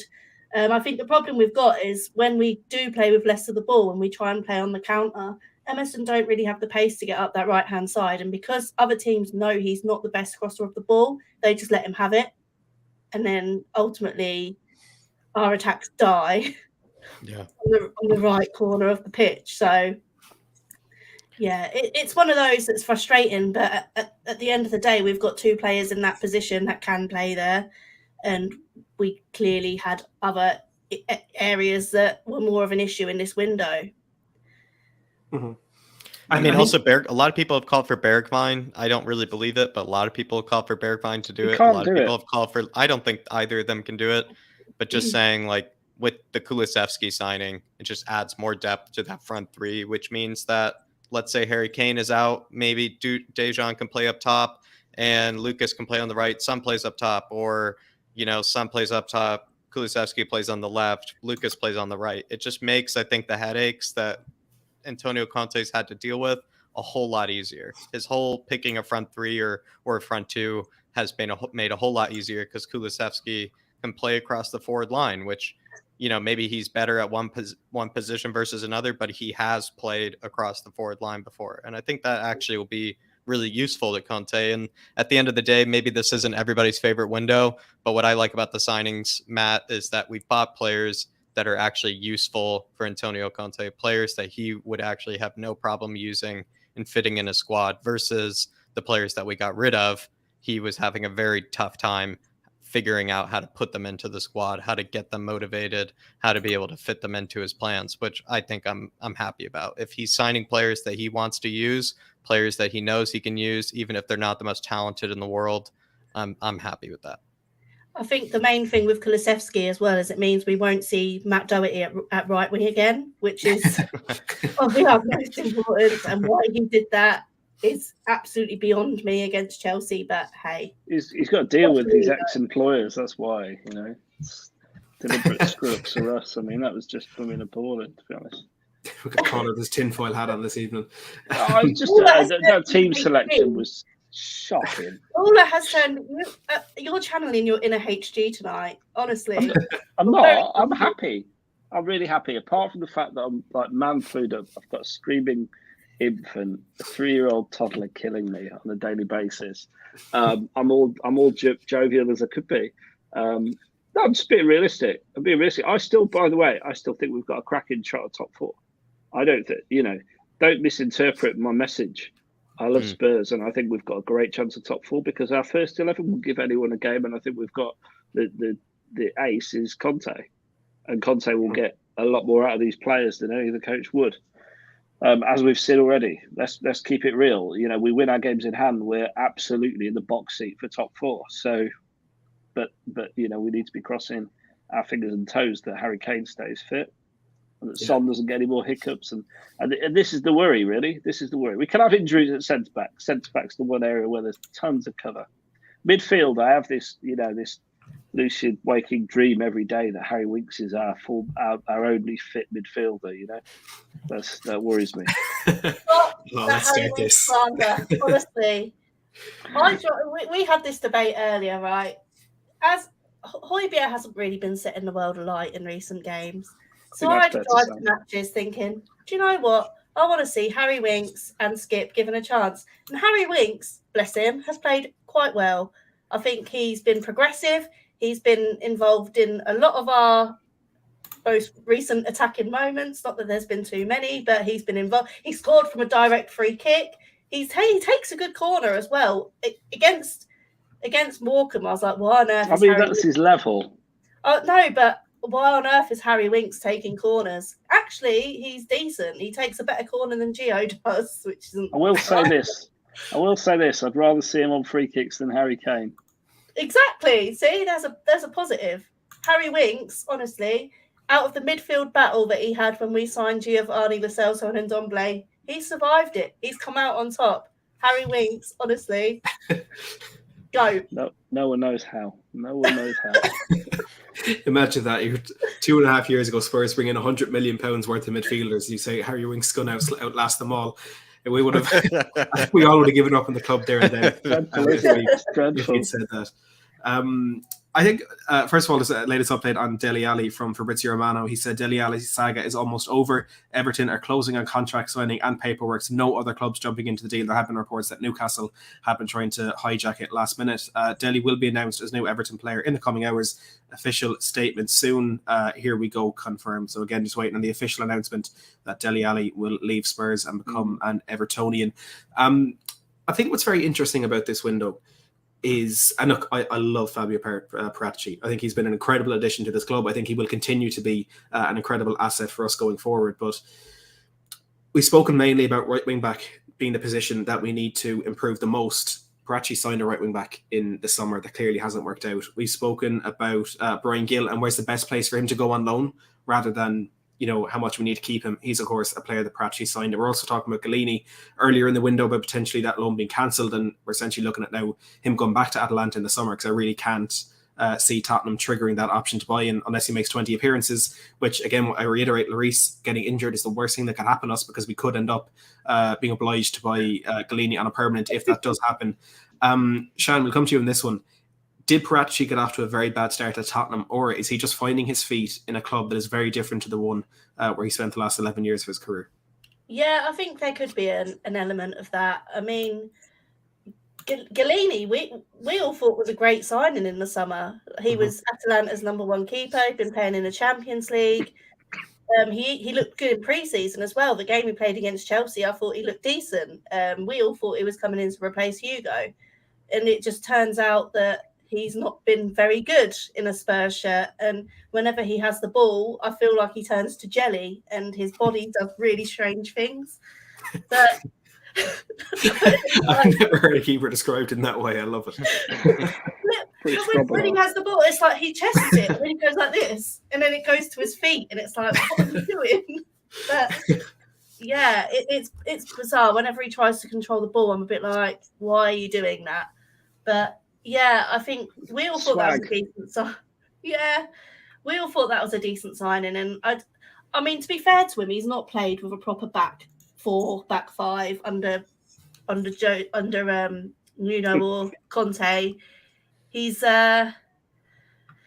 definitely he just has no confidence, I don't think. And when you've got a put together defence that hasn't really played together much or knows his second string and there's not a lot of confidence, then you're not going to have a lot of confidence in what's put in front of you. And I think there's an element of that, but I definitely don't think he's the future moving forward. And I think Hugo, when he signed his extension, which, by the way, is probably one of the best signing we could have made in this window, he said he wants to help Spurs find our keeper for the next 10 years. So clearly the club don't think Galini is that. Brian Hill was always one for the future. I still think he could be one for the future. I think his potential is so high. He needs to bulk up a little bit, build on his physicality, and just grow a little bit in confidence. I think we've all seen he's got a lot of potential, but he just needs, again, it's consistency, getting used to the league and doing something, which is why I don't understand why he's gone back to Spain. But if it helps him build a little bit of confidence, then I suppose a pre-season under Conte will help him with his fitness and physicality, and hopefully he continues to not have ketchup and mayo while he's there. Should have gone. You're right, Stan. You're right. He should have gone to a Premier League club or Championship. Well, I wouldn't put him in that. Yeah, I mean, if you want him to come back, if you want to bulk him up a little bit, like I said earlier. He can eat protein wherever he is in the world. By the way, he doesn't just bulk up in the Premier League. I think but it's the physicality of the game and getting used to playing it at that pace, isn't it? Spanish football is not the Premier League or the Championship, and if he wants to completely agree. Get used to the pace of the game, then ultimately it would have been better if he stayed here. And I think with Emerson, he wasn't bought to play wing back; he was bought to play in a back 4 under Nuno. So again, he would have been a good signing at right back. But now we're asking him to do a completely different job. So I think in a way, Paratici's sort of the biggest mistake he made was Nuno.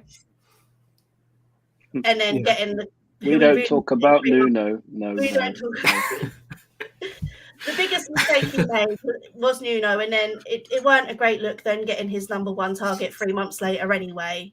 But we were where we were. Conte didn't want to come in the summer for whatever reason, and we had to do something. So I think he's done really well with getting the crap out of the club. It's something we've struggled with for years, is getting players that we don't want out. And he's managed that in 2 windows. So now I think we're in a really good place to build. We've got rid of any toxicity. We've got rid of any players that we don't want to play. Deadwood, players that had been extradited from the squad. That's important because let's not forget, we had Danny Rose that just sat with the under-23s for years. We could never get rid of him. Whereas Paratici's managed to do that with those types of players that we were going to that situation with. So I think it's too early to judge him. I think we need to judge him based on what happens in the summer. Hopefully we get in some quality players and we put in a good title challenge next season, because that's what we all want to see.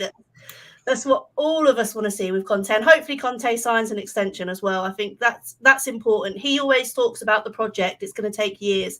He clearly believes. I think he could see himself at Spurs for the long term, but we need to prove that we share his ambition. And I think the club are starting to do that in doing what he wants them to do. We've left ourselves short, but if that's what Conte wants. I'll tell you what I would like the opinion of the panel on is it does look like Spurs fans have got their wish to a degree, and that Daniel Levy is leaving transfer matters completely alone. There's absolutely no way a year ago, before Paratici was at the club, we would be losing Dele Alli for pittance, really. I mean, he would be holding on to his market value. I want 50 million or whatever, He's really, and the same, we're taking a big hit on Ndembele, big hit on the Celso. All of this is write-off. This is like book value markdowns, big time. And I understand that they're loans with options to buy. If they buy, they're buying at a discount.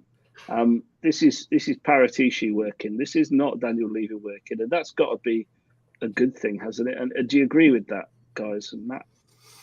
I 100%, absolutely 100%. I feel I said it on a stream recently. I forget what one I was on. But I said when we get good signings, and when we're about to get Luis Diaz, or we're closing in on Adama Traore, or we get this double deal, that's really good work from Paratici.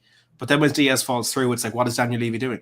Why is he this and that? And I mean, it's understandable to some extent, because Levy has messed up time and time again with transfers over the year. We could list them all out. Your Bruno, your Dybala, your Coutinho, your 20 years, Grealish for 20 years worth of transfers. But I think there's so many signature Paratici things within this window that leads me to believe. I don't think Daniel Levy is completely, he's on the yacht with Joe Lewis in the Bahamas. He's not. He's still involved. He's still working on this stuff. But Paratici is taking the driver's seat.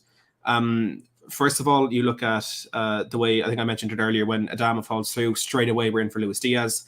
Diaz falls through, straight away we're going for Kulusevski. That sort of planning, and that sort of I'm going to say this in a way that will sound really harsh to Daniel Levy, but I don't mean it like that. But that sort of common sense and intelligence is not what we know of Daniel Levy in the transfer window. And then even look at some of the targets we've had, like Ollie Tanner from Lewis. You're going at Mohamed Ali Cho from Angers in France. Those aren't really the type of players that Hitchin or Daniel Levy would identify or would try to bring in. I feel like that is Paratici, and it's really important that that he is the man taking charge of transfers, because it's what we brought him in for. And I feel we're not getting the full value of him and Conte together if we're not going to do that. I feel like we are getting that. It's going to take a while for them to adapt to not being at Juventus or not being at Inter Milan, actually being at a club that has really tight financial restrictions and has a culture and a tradition of not really being good at this part of football, that they have to try and change, trying to appease the fans. There's so much work they'll have to do to actually be successful, but I feel as though they're being allowed to do that work, and that they will be able to achieve something in doing that. If we're going to talk Paratici and we're going to talk transfers, there's only one man that we have to bring on if we want to have the confidence and we want to have the absolute joy. Well, there's two of them, and one of them's already on stream. One we're going to bring on now as well. David, Fabio Paratici, go. No, look, I thought he's had a very good window. Look, a lot of Tottenham fans have singled him out and, tried to put him in the same bracket as Levy and that, and they haven't realised that this guy is coming in to try and help us. This guy has got players off the books in the summer and this January transfer window that nobody thought we would be able to get off the books. And somehow he's found a deal for them. You look at the players we've bought, and we've bought in 2 quality players. We haven't just gone and got players for the sake of getting players. And I think you look at this window, it's been a very, very intelligent window from Tottenham Hotspur, the way we positioned ourselves going forward. We can now, like I said earlier on, we got over $500,000 a week off the wage bill. We can now act in the free market with all them players coming out of contract. In the summer, you don't have to do what we done this January, which is wait to get players off the books before you bring them in. You can go and sign. You can hit that transfer market nice and early and get the players that you're after. And for me, I actually just think over the 2 windows, he's done a very good job. And look, I think you also have to give Daniel Levy a bit of credit, to be honest with you, because I don't think you would have seen Dele Alli going to Everton the way he has done and the sort of deal he has done if Daniel Levy hasn't handed over the footballing side of things to Paratici. Look, we know before that we could have probably sold Dele Alli, but Daniel Levy was probably asking for a bit too much. Whereas Paratici has recognized it's like, look, he doesn't want to be here. He's lost his way. It's best for both parties to part ways. Let Dele Alli go on with his career, and then let Tottenham Hotspur move on. And I think that wouldn't have happened if it was maybe Steve Hitchens still in charge. I think the fact that Paratici has come in, and plus you've seen the Aurier contract, terminated in the summer, gone, bon voyage. He's come in and he's shown that we're not taking any more passengers, and we know that by the last 2 windows that he's done. And for me, I think the fact that he's come in and got so much of what went wrong out the window, in the first 2 windows, he can really come in and stamp his authority now this summer, and you'll probably see the full effect of what he can do. Yeah, I love it. You ever need a dose of optimism on anything, go to David Harris. But I always actually say this, one of my favorite ever moments from a watch along. We were playing Chelsea last season, David. I don't know if I said this to you, if you even remember it. We were playing Chelsea last season, and you were before the game. Everyone was expecting us to lose. I think we ended up losing 3-0 in the end. And you were in the hour for the build up. You're like, we're this, we're that. We've got Jose is in charge. We've got this player back. We got this player back. Harry Kane's hair looks perfect. We're all good. And you were so pumped up for it. You even had me thinking we were going to win the game. Within 9 seconds, Timo Werner missed a header from the edge of the box. I'm so deflated. It's just the same old crap all over again. And I just absolutely love it so much. Your optimism is what we all need. Jackson G here with the Super Chat says, in my opinion, I think Kane is happy that Dele, Tongi, Lo Celso are leaving and Lloris extends his contract. We signed Kulusevski and Bentancur, which shows ambition. And Jack, I feel like that's a very important point, because Kane's whole mindset, whole opinion seemed to change when Conte came in. And I think with what happened in the early and up until a couple of days ago in the window with things falling through, there could have been concern there for Kane.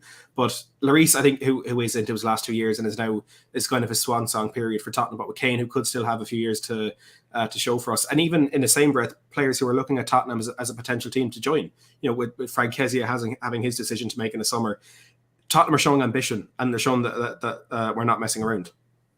We are showing ambition. And to be honest, I think Harry Kane probably is kind of happy to see the backs of those guys when you kind of think about it. None of those guys could thread him through. I mean, you break it down here. Dele Alli, he won a Europa Conference game with no dribbles passed, no successful dribbles, no key passes, no chances created, no nothing. You think about that, Harry Kane probably would hate to play behind a guy like that who isn't creating anything for him. You look at Gio Lo Celso, multiple times where that guy's had an easy through ball right in front of him. He decides to hit it with the outside of his foot, decides to play it wrong, does something weird, and he isn't able to play a simple pass. You look at Tanguy Ndombele, probably the only one that could play that pass, but that guy can't be asked to play for the team. So you think about all 3 of those players, Harry Kane probably is kind of happy to see the backs of them. And they all, to a degree, weren't the best creators for him at the end of the day.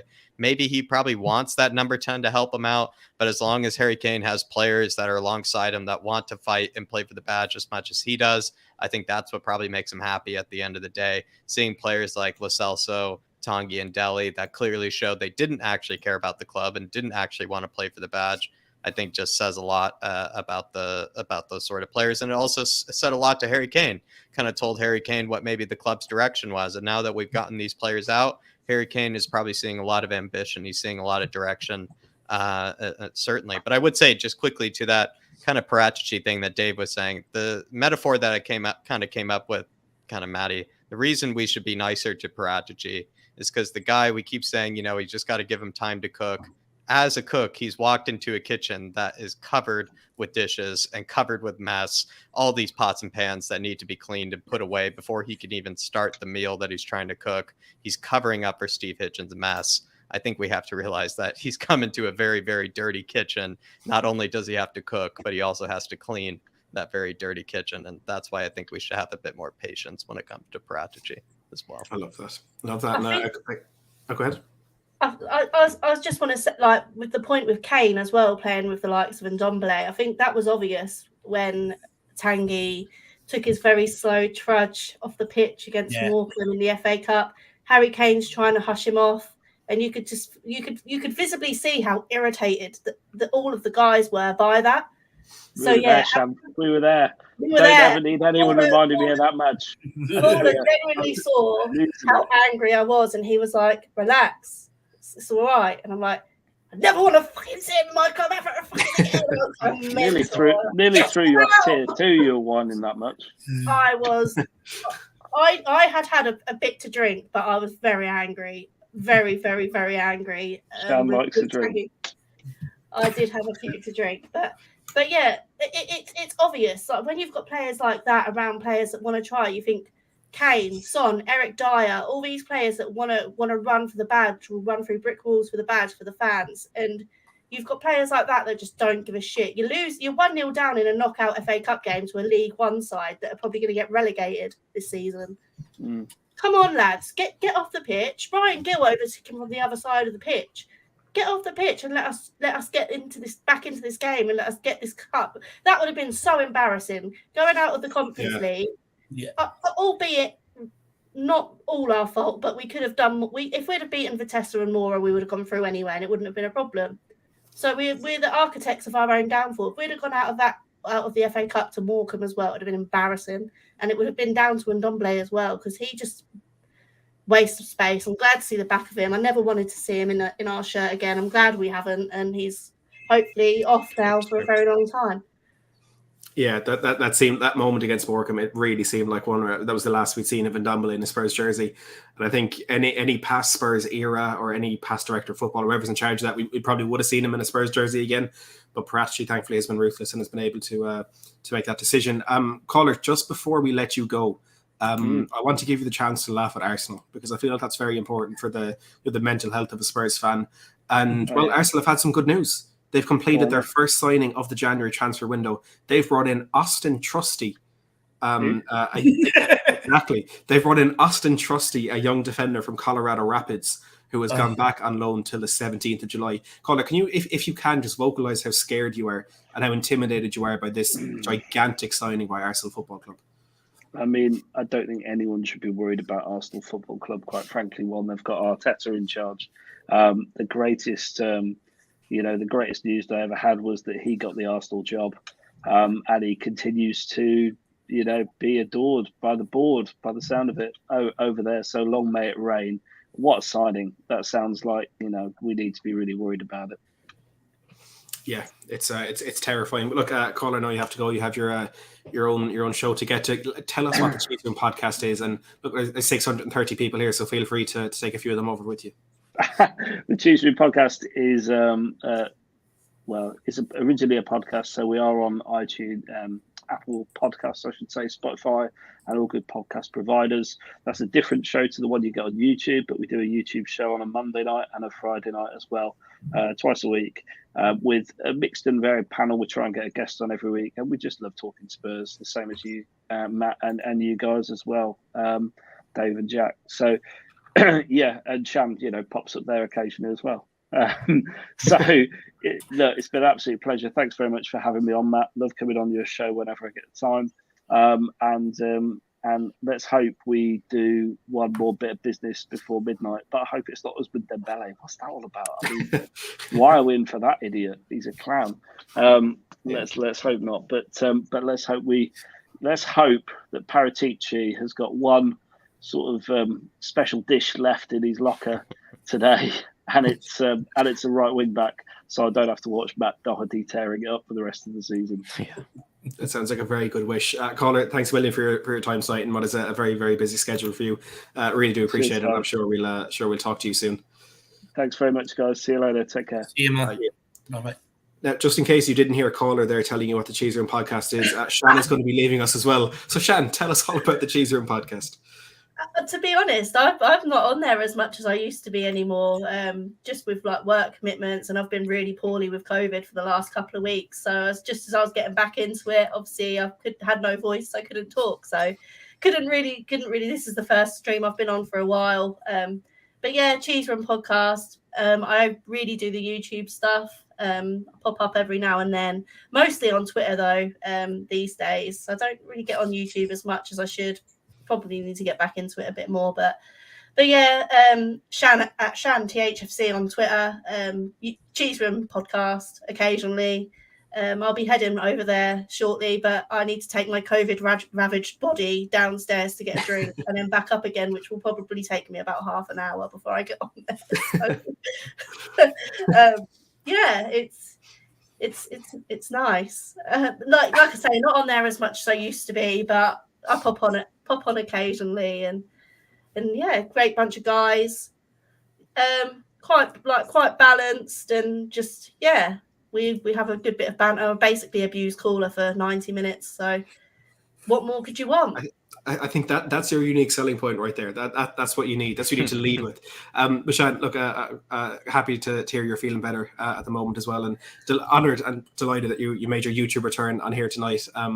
I do hope to see you on the Cheese Room podcast again. So, as I always say, I watch the Cheese Room podcast every minute I can get. If I'm not on the panel, as I'm so lucky to be sometimes, I'll be in the live chat. So make sure to go over there and support them and follow Shan on Twitter as well, at Shan THFC. Shan, thanks a million for your time, and I wish you a very good rest of your deadline day. Thank you. Hopefully we do something. I'm not confident, but something. See you later. See you, Shan. Right. Look, I think if we weren't slightly hopeful that something else would happen, I don't think we'd be proper Spurs fans. That's just the way that we go. But before we continue, let's just round up the deals that Tottenham have done this deadline day. 600 people still watching. We have completed the signing of Dejan Kulusevski on an 18-month loan deal from Juventus for a fee of €10 million, which has an option to buy for €35 million in the summer of 2023. That option will become an obligation if Tottenham qualify for the Champions League or if the player makes a pre-agreed number of appearances. Coming with him is his teammate and Uruguayan international Rodrigo Bentancur, currently on international duty in South America, where he completed his medical and signed his contracts on a 4.5-year deal, joining from Juventus for €19 million with a potential €6 million in add-ons based on performance. On the way out today, we've had Tanguy Ndombele return to Lyon on loan until the end of the season. Haha, goodbye. Brian Gill as well has gone on loan to Valencia. He's gone for 6 months there without an option to extend or without an option to buy, which is key in that one. Giovanni Lo Celso has joined Villarreal on loan until the end of the season, where they will then have an option to buy for an undisclosed price at the moment. And the one deal we're waiting for confirmation on is Dele Alli, who is closing in on a permanent move to Everton. The deal is an initial free transfer. When he makes 20 appearances, Spurs will be owed £10 million, and it could rise up to £40 million based on performance add-ons again. So it has been a very busy deadline day for Tottenham. Unfortunately, no deals that were unexpected. Really, I think all of those were ones that we were just waiting for confirmation on and waiting to go through. So it hasn't been the most exciting day, but it's deadline day, so it's always fun. Dark Soon G here says, if we get top four, win FA Cup and get some transfers, will Kane sign a new contract? I think he will, because he sees ambition, which is what he wanted. Look, again, I revealed on Christmas Day, the best Christmas present for any Spurs fan, Harry Kane, at the time was in contract talks with Tottenham. I don't know if that is still the case. If it isn't, it's not a negative thing. But there has been discussions between Kane and the club over the last month on a new contract. David, you're the Kane genius.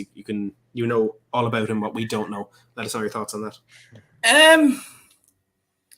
Look, I think top four we keep Kane. He wants Champions League football. I think we don't get top four. I don't know, because he's 29 now, so he doesn't have many good years left in him at the top. But if we get top four, 100% he stays, especially because look, let's be honest now. He's looking in the dressing room. He sees Kulusevski coming in. He sees Bentancur coming in. You look at the players that are coming in. You'd say, yeah, they're of the right quality. And then you look at the absolute crap that we've got out. He can definitely see something happening here. And I think get top four. I think we keep Harry Kane, regardless whether we win the FA Cup or not. Yeah, I agree. I think top four is so much more important to whether we're signing players or keeping players. I think it's more important than an FA Cup. And what I'd love to see is win a trophy. I keep saying that's why I'd rather that happen, because it's better for the long-term progression of the football club, which I think is really important now. But I think, look, even that the business is over at this deadline day, and I know it's not a very good advertisement for a deadline day stream to the 584 people who are still here. But Jack, I think we're looking ahead now to with our obsession with transfers, to who Spurs could bring in over the summer and what positions we need to strengthen. Are there any deals that have come closer, that have been rumoured to happen this January, that you would like to see Spurs continue and try and finalise over the summer? Good question. Really good question. In terms of the backup striker, I've seen that we've been keeping an eye on that Club Brugge guy, Charles de Ketelaere. I think he would be a spectacular sort of kind of backup, because the whole argument's like, oh, we want someone that can challenge Kane. You don't call him the backup striker. I get that, but at the end of the day, Harry Kane is a world-class striker, and there aren't so many world-class strikers in the world. Every striker knows that it would be very hard for them to challenge Harry Kane. So I think the next best solution is you get somebody that is extremely talented, that can learn from Harry Kane and also still play in the starting 11 and still make the starting 11 every now and again, but can also play alongside Harry Kane, can learn from Harry Kane. And I think Charles de Ketelaere would be a spectacular signing. I saw some rumor at one stage, Maddie, that we had been keeping an eye on him for some amount of time. So I feel like that would be a spectacular signing for the summer window, because I think by the summer window, we do need to sign a number 9. We do need to sign somebody that can fill in, especially Champions League football. Maybe Charles de Ketelaere could really help out when it comes to maybe more the FA Cup and kind of Carabao Cup matches and whatnot. So that would be mine. A second one, I feel like we need to pursue some sort of center mid. We need to pursue the Weston McKennie. We need to pursue the Kessié. We need to pursue the Brozovic. I personally think we should pursue the Brozovic one at all costs. That would be one that I would like to see us maybe pick up again. I'm not sure how that's going to work out, but Brozovic and de Ketelaere, I guess right wing back, who should we maybe go for? That's tough because we haven't really made a lot of approaches to real right wing backs apart from Lamptey. Maybe Lazzari you go after again. Maybe you go, take a look at that guy. We had a rumor with him. I'll come back to you on right wing back, but we didn't have a lot of center back rumors, which is kind of unfortunate, I guess, apart from Bastoni or something. But that was undoable. So I would say the two that seem legitimate, I would do de Ketelaere in the summer, and then a center mid. I would say we go all out for Brozovic on the free signing. Look, I have to agree with you on Charles de Ketelaere as the number one target for me. If we are looking for young, up-and-coming, exciting, and already talented forwards, I feel like every week I'm seeing de Ketelaere score another goal or get another assist. I forget who they were playing. Was it Kortrijk they were playing at the weekend? He got another assist for the only goal of the game. It's just what he does. He's 10 goals and 7 assists in 25 appearances this season. And I think he is overshadowed by the talent and the ability of Noah Lang in that Club Brugge team. But it can't be underestimated, the quality that he has. He's an exceptional player. And he's supposedly we're tall keeping as well. an eye on him. That was like what I was basing that off of. Supposedly we're keeping an eye on him. So that makes me happy. Yeah, there was a Belgian outlet called like Football News, but in Dutch or whatever, they say Tottenham, we're keeping an eye on. I feel like there is some truth to that. Like, he's still only 20 years of age. He's 1.92 m. I don't know how tall that is in feet, but it sounds tall to me. I think he's one that could be really, really important for us. If it is something we go for, I'd love if it is. David, I suppose same question to you. Any players you missed out on? I know Jack mentioned there Frank Kessié, Weston McKennie, Brozovic. I think midfield is probably still something that could be strengthened, but up top, centre back, right back as well. What players would you like to see us revisit? Left centre back, I'd like to maybe us visit Pau Torres again this summer. I do believe he is gettable. He's had that year of Champions League in with Villarreal, which he wanted. And I think if we make Champions League, I think we can definitely put in a bid, entice him over. That improves the left-sided centre-back situation. I would like us to revisit for Jed Spence come the summer. I really do believe. I look at this kid and I like what I see from him. And I mean, yeah, you could say he's from the Championship, but look at Robertson at Liverpool. You just need players that with the desire and the hunger that and the want to improve. So for me, I'd definitely be looking at him. Just maybe if we don't get the set piece situation sorted out, I'd take a punt at James Ward-Prowse. I really would. Now, I know they've got owners and it might not be realistic because I would expect them to probably go big this summer, but I would definitely test the waters there. And another option for a wing-back who I would like us to try and test the waters for is Livramento. I think he's absolutely outstanding. I think he is quality. The guy that's playing at Southampton. Yeah. I'd like to test the waters for him this summer. I think he'd be absolutely brilliant. I think the James Ward-Prowse one is so tough. I wish we could. I think he signed even a new contract like over the summer as well. So fresh contract, new owners, English tax, set piece specialist, like the 50-60 million is kind of like what. Right, so James Ward-Prowse is off the table. Do you know what? Another player. No, I'm not doubting. I'm just saying. I think he is doable. You just have to pay a lot of money for the guy. Yeah, we're not going to pay that money. That's for sure. Yeah. So, I think maybe another option would be a Renato Sanchez. I really like that guy. We've been linked with him before. Yeah. I think if we could get him in, he's an all-action midfielder, a lot of energy. I have to say, I actually really like what I saw from him in the Euros for Portugal. I thought he was absolutely brilliant, and I would like to get him. As for a striker, I mean, anyone that's willing to clean Harry Kane's boots, to be honest with you. Because, look, Jack's right. I mean, we can sit here and say, ideally, we want someone to come in to challenge Harry Kane. But unless you're going to sign Vlahovic, Erling Haaland, or Lewandowski, you're not getting anyone in here to challenge Harry Kane. So, what we do need to do is maybe what Jack is saying, going for someone like the Catalera, where, you can bring them in, you can mold them into what striker you want them to be. They can learn from Harry Kane. And then maybe as he's getting on, that they could come in and take that role. I think that would probably make more sense. Just a bit of update on the future Dele Alli before we continue that conversation. Fabrizio Romano has said 6 seconds ago, Dele Alli has just signed his contract with Everton. Time for official announcement now. Real Madrid turned down Everton approaches for Luka Jovic today. No chance. Sami Mokbel as well saying Dele Alli will be announced as an Everton player imminently. So we're going to have images very shortly of Dele Alli in an Everton jersey, which is going to be tough for me to see. I won't lie. I said it in a group chat a while ago. We knew it was going to happen. We knew it was. It had to happen, but I kind of thought we'd have like a 6-month loan deal so I could mentally prepare myself for the moment that Dele left permanently. But it's any second now. We will have confirmation of Dele Alli's move to Everton. We've Dean Corbett here says, is a backup striker to Kane really advisable? Look at what happened to the previous ones, Soldado, Janssen, Vinicius. Jack, I'll put that question to you, and I'd also say, is it really a backup striker? If we're going for that 3-5-2 with someone to rotate, with Son to rotate with Kane, would it be a backup striker anymore? Maybe not with the 3-5-2, but I think the whole point is that if we're going after backup strikers of the molds of Janssen's, Soldados, I guess with Janssen and Soldado, we were hoping that they actually would turn out to be our starting strikers and actually would be good strikers. So those were just huge, I don't know. Those were just doozies of transfers. But the third one being Vinicius, what just didn't make sense about the Vinicius sort of signing is he's been proven to be a player that has been a journeyman his whole career. Benfica don't even want him at the end of the day. They signed 2 strikers instead of him. Darwin Nunez they signed, as well as Yaremchuk.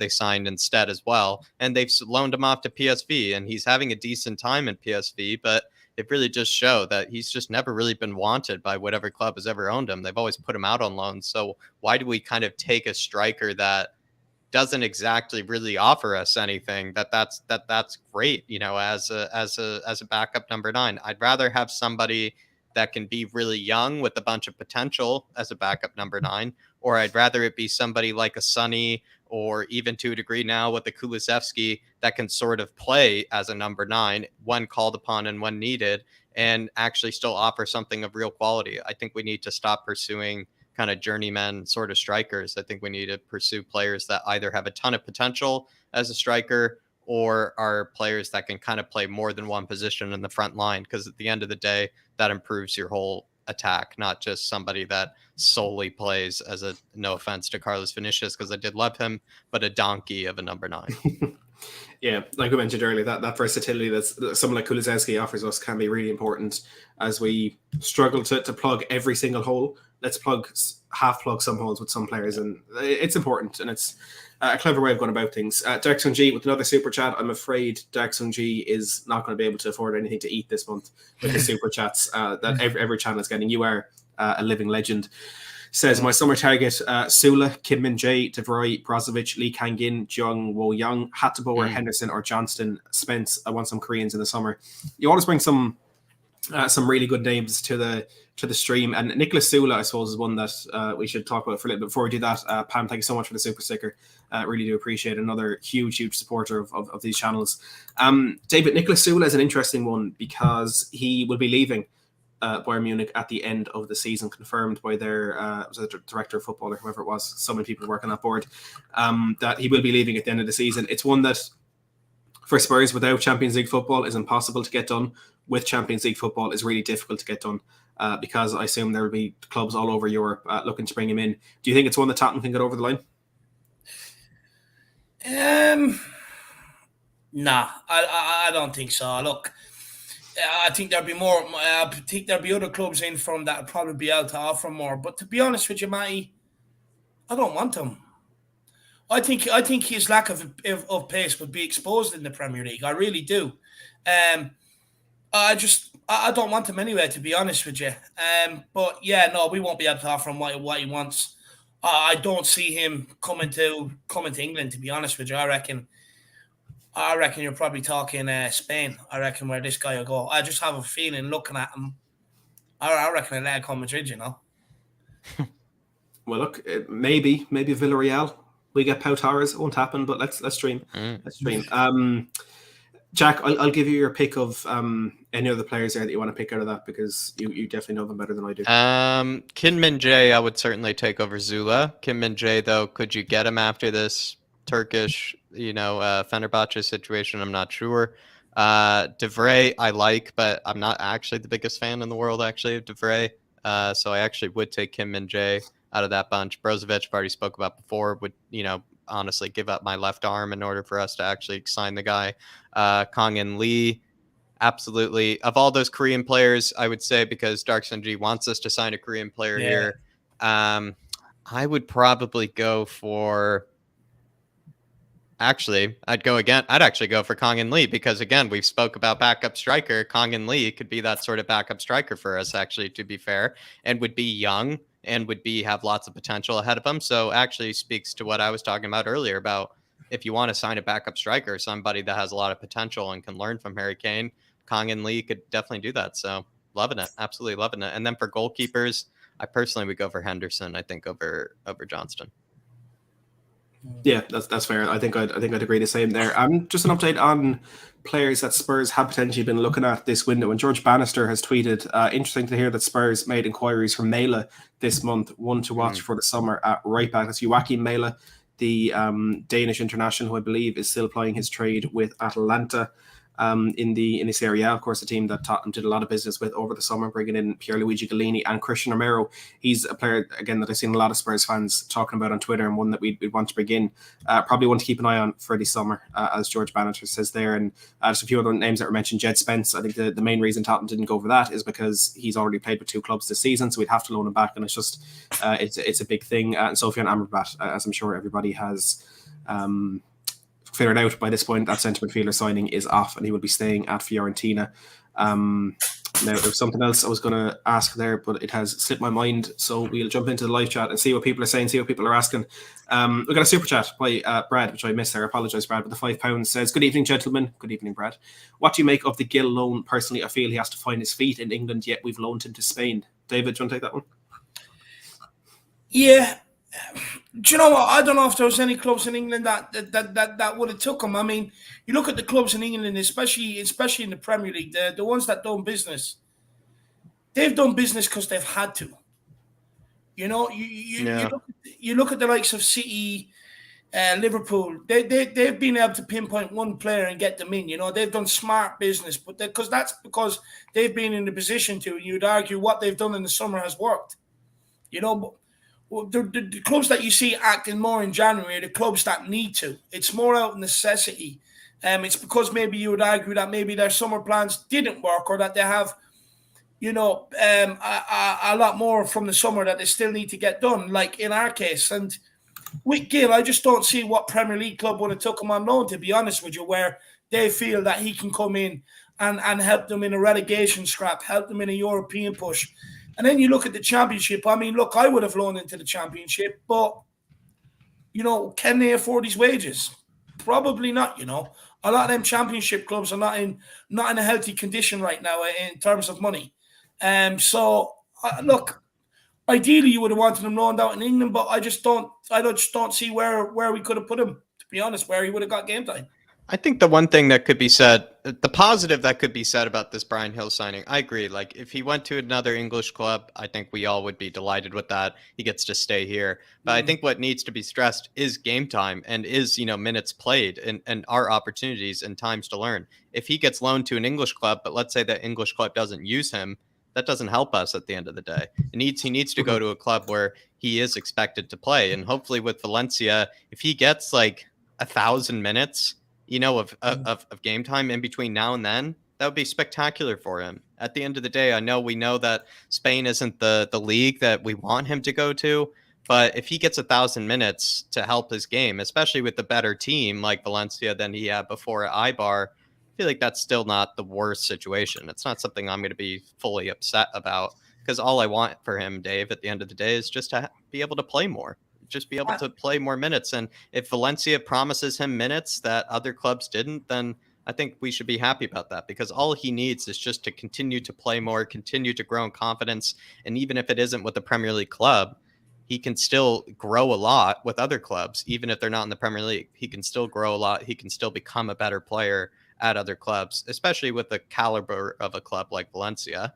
And if he plays all the time, then I think that'll help him.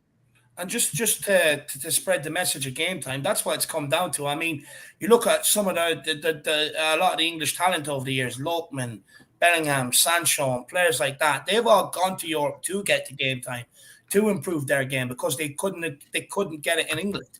So for me, I actually probably think it's in line with what's kind of we've seen going on over the last few years of players going out on loan into European clubs because of the guaranteed game time. And I think, you know, it's probably a smart move. It's all about the game time at the end of the day, like Jack said. Yeah, and actually, this is something that I had planned to speak on the stream tonight, but trying to get all this information together, it did slip my mind, but it's something we're going to have a quick chat about now. Christian Eriksen today completed his return to the Premier League. He's joined Brentford FC on a 6-month deal. Of course, left Inter Milan in the last couple of months after his heart starter device was deemed against the regulations for the Serie A. He's able to play in the Prem, and he is back in the Prem. He's joined Brentford. He'll join up with the squad shortly. He's not expected to play for a couple of weeks as he starts to get back to full fitness. But I'm sure I speak for not just every Spurs fan, but every football fan when I say it's going to be incredible, absolutely incredible to see Christian Eriksen back on the pitch. I'm not going to go into those scenes that we saw during the summer because I just don't want to revisit that. But a player who spent 7 years at Spurs, and yes, the way it ended was slightly sour. I know I wanted him gone. I know a lot of Spurs fans wanted him gone, and I'm not going to say I regret that. I think he was in a very similar situation then as Dele Alli is now. We wish the best for him, and even more so now. It's just great to see him back in the Premier League, and I can't wait till Spurs visit the Brentford Stadium, we get to chant that 23 chant for Christian Eriksen. But Jack, just how do you feel seeing Christian Eriksen back on a Premier League football pitch? Delighted to hear him back, and being an American, you do kind of often hear people ask questions about players that were relevant sometimes like 3 or 4 years ago. And like a lot of people knew about Christian Eriksen, and they have asked me constantly, like, is that guy ever coming back? And I've always answered, I'm not sure. And that was always a really depressing answer to give, is like, I'm just not sure. And now that he's even made a return to the Premier League, I think of all things, I thought he would return to the Dutch league or something. The fact that he's returned to the Premier League, beautiful to see. Also, I would say the passion is, as well, that he's clearly shown, going through a traumatic experience like that and still wanting to play football at the end of the day, no matter what the club, no matter what the scenario, I think is incredibly inspiring. Just clearly a class human being, and is making a very incredibly long comeback into regular football, which is beautiful to see. I would say, I think maybe what hasn't been spoken about is clearly his desire to play football. It's obviously there with him not retiring yet. Mm-hmm. David, what are your feelings on this one? To come back from what he has done, to be able to come back to football, not only football but the Premier League, it's absolutely remarkable, and credit to him, and I hope it works out. But I've seen a lot of Spurs fans saying, why don't we take a punt on him, this, that and the other. We need players that can come in and hit the ground running, not players that we have to build up and slowly get the best out of them. Look, it might not work out with Brentford. That's why the contract is what it is. It's like they're probably going to monitor him over the next few months. And if he can get back to any sort of level he was at beforehand, they'll probably sign him on a longer term contract. But you know what? Look, Matty, this guy hurt me. He hurt me. I really like Christian. He down tools at Tottenham. And look, I don't take back anything I said back then. I wanted him out, and I didn't want him to return to the club even after the cardiac arrest. I didn't mind him coming back to the club, doing a bit of training and stuff like that, to try and help him get back on his foot. But I'm glad for him. Look, we all thought the guy was dead, He wasn't, and to be able to come back and play football and getting back to a Premier League club, I really do hope it works out for him. He's under a good guy there, Thomas Frank. I think he's worked with him before as well, at some level before. And I do hope it works out for him. Yeah, it's a miraculous comeback story. He worked with Thomas Frank at the Danish under-17 setup back when he was 16, I suppose. But yeah, look, it's so good to see him back. I hope even in the future there is still a chance for him to come back to Spurs at some coaching level, because what he could share to the likes of Harvey White, Alfie Devine, players like that could be invaluable to them in their Premier League career. So the feel good news of this transfer window, the happiest news that we're going to get all along, as I mentioned, is Christian Eriksen has completed his return to the Premier League and will play for Brentford for the rest of the season.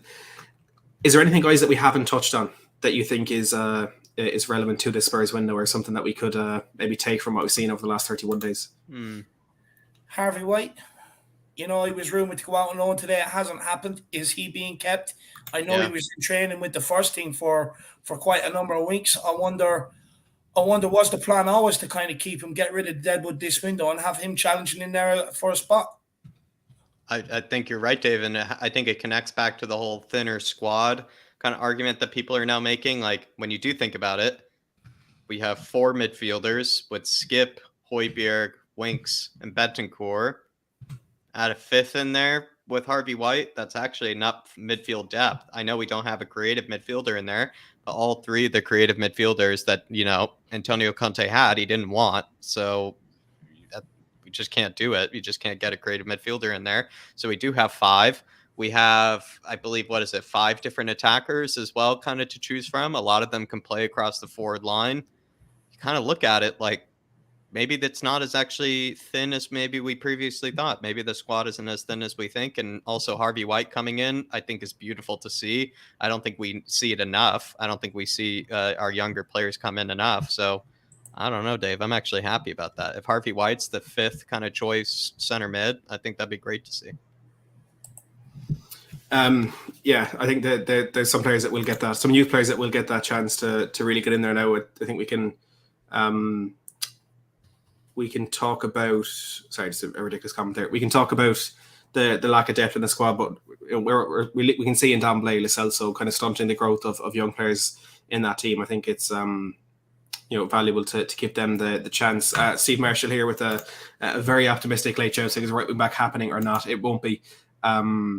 Spurs are done for this window. And I suppose we're probably done as well, because I mean there's not really much to talk about. I was kind of hoping we could stretch it out to an announcement for Dele Alli to Everton, which still hasn't happened. But it is imminent. It's a deal that is done. Everything's signed, medical, all that. I assume they're just taking their final pictures. Dele probably trying to separate his crayons before he gets so he can get that perfect picture. Look, we'll wrap it up and we'll ask you guys, David, I just want a number out of 10. How do you rate Tottenham's window? 9. I think we've had a fantastic window. Confident. Very, very confident. Jack?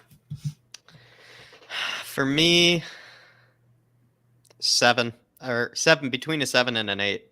I'd probably say an 8. But a skeptical version, 7. Yeah, I think I'll settle on 7 as well. I was hoping we get a little bit more in. Yeah. Unfortunately, we didn't. But the deals, the business we did get done, the deals we did get done, were good ones.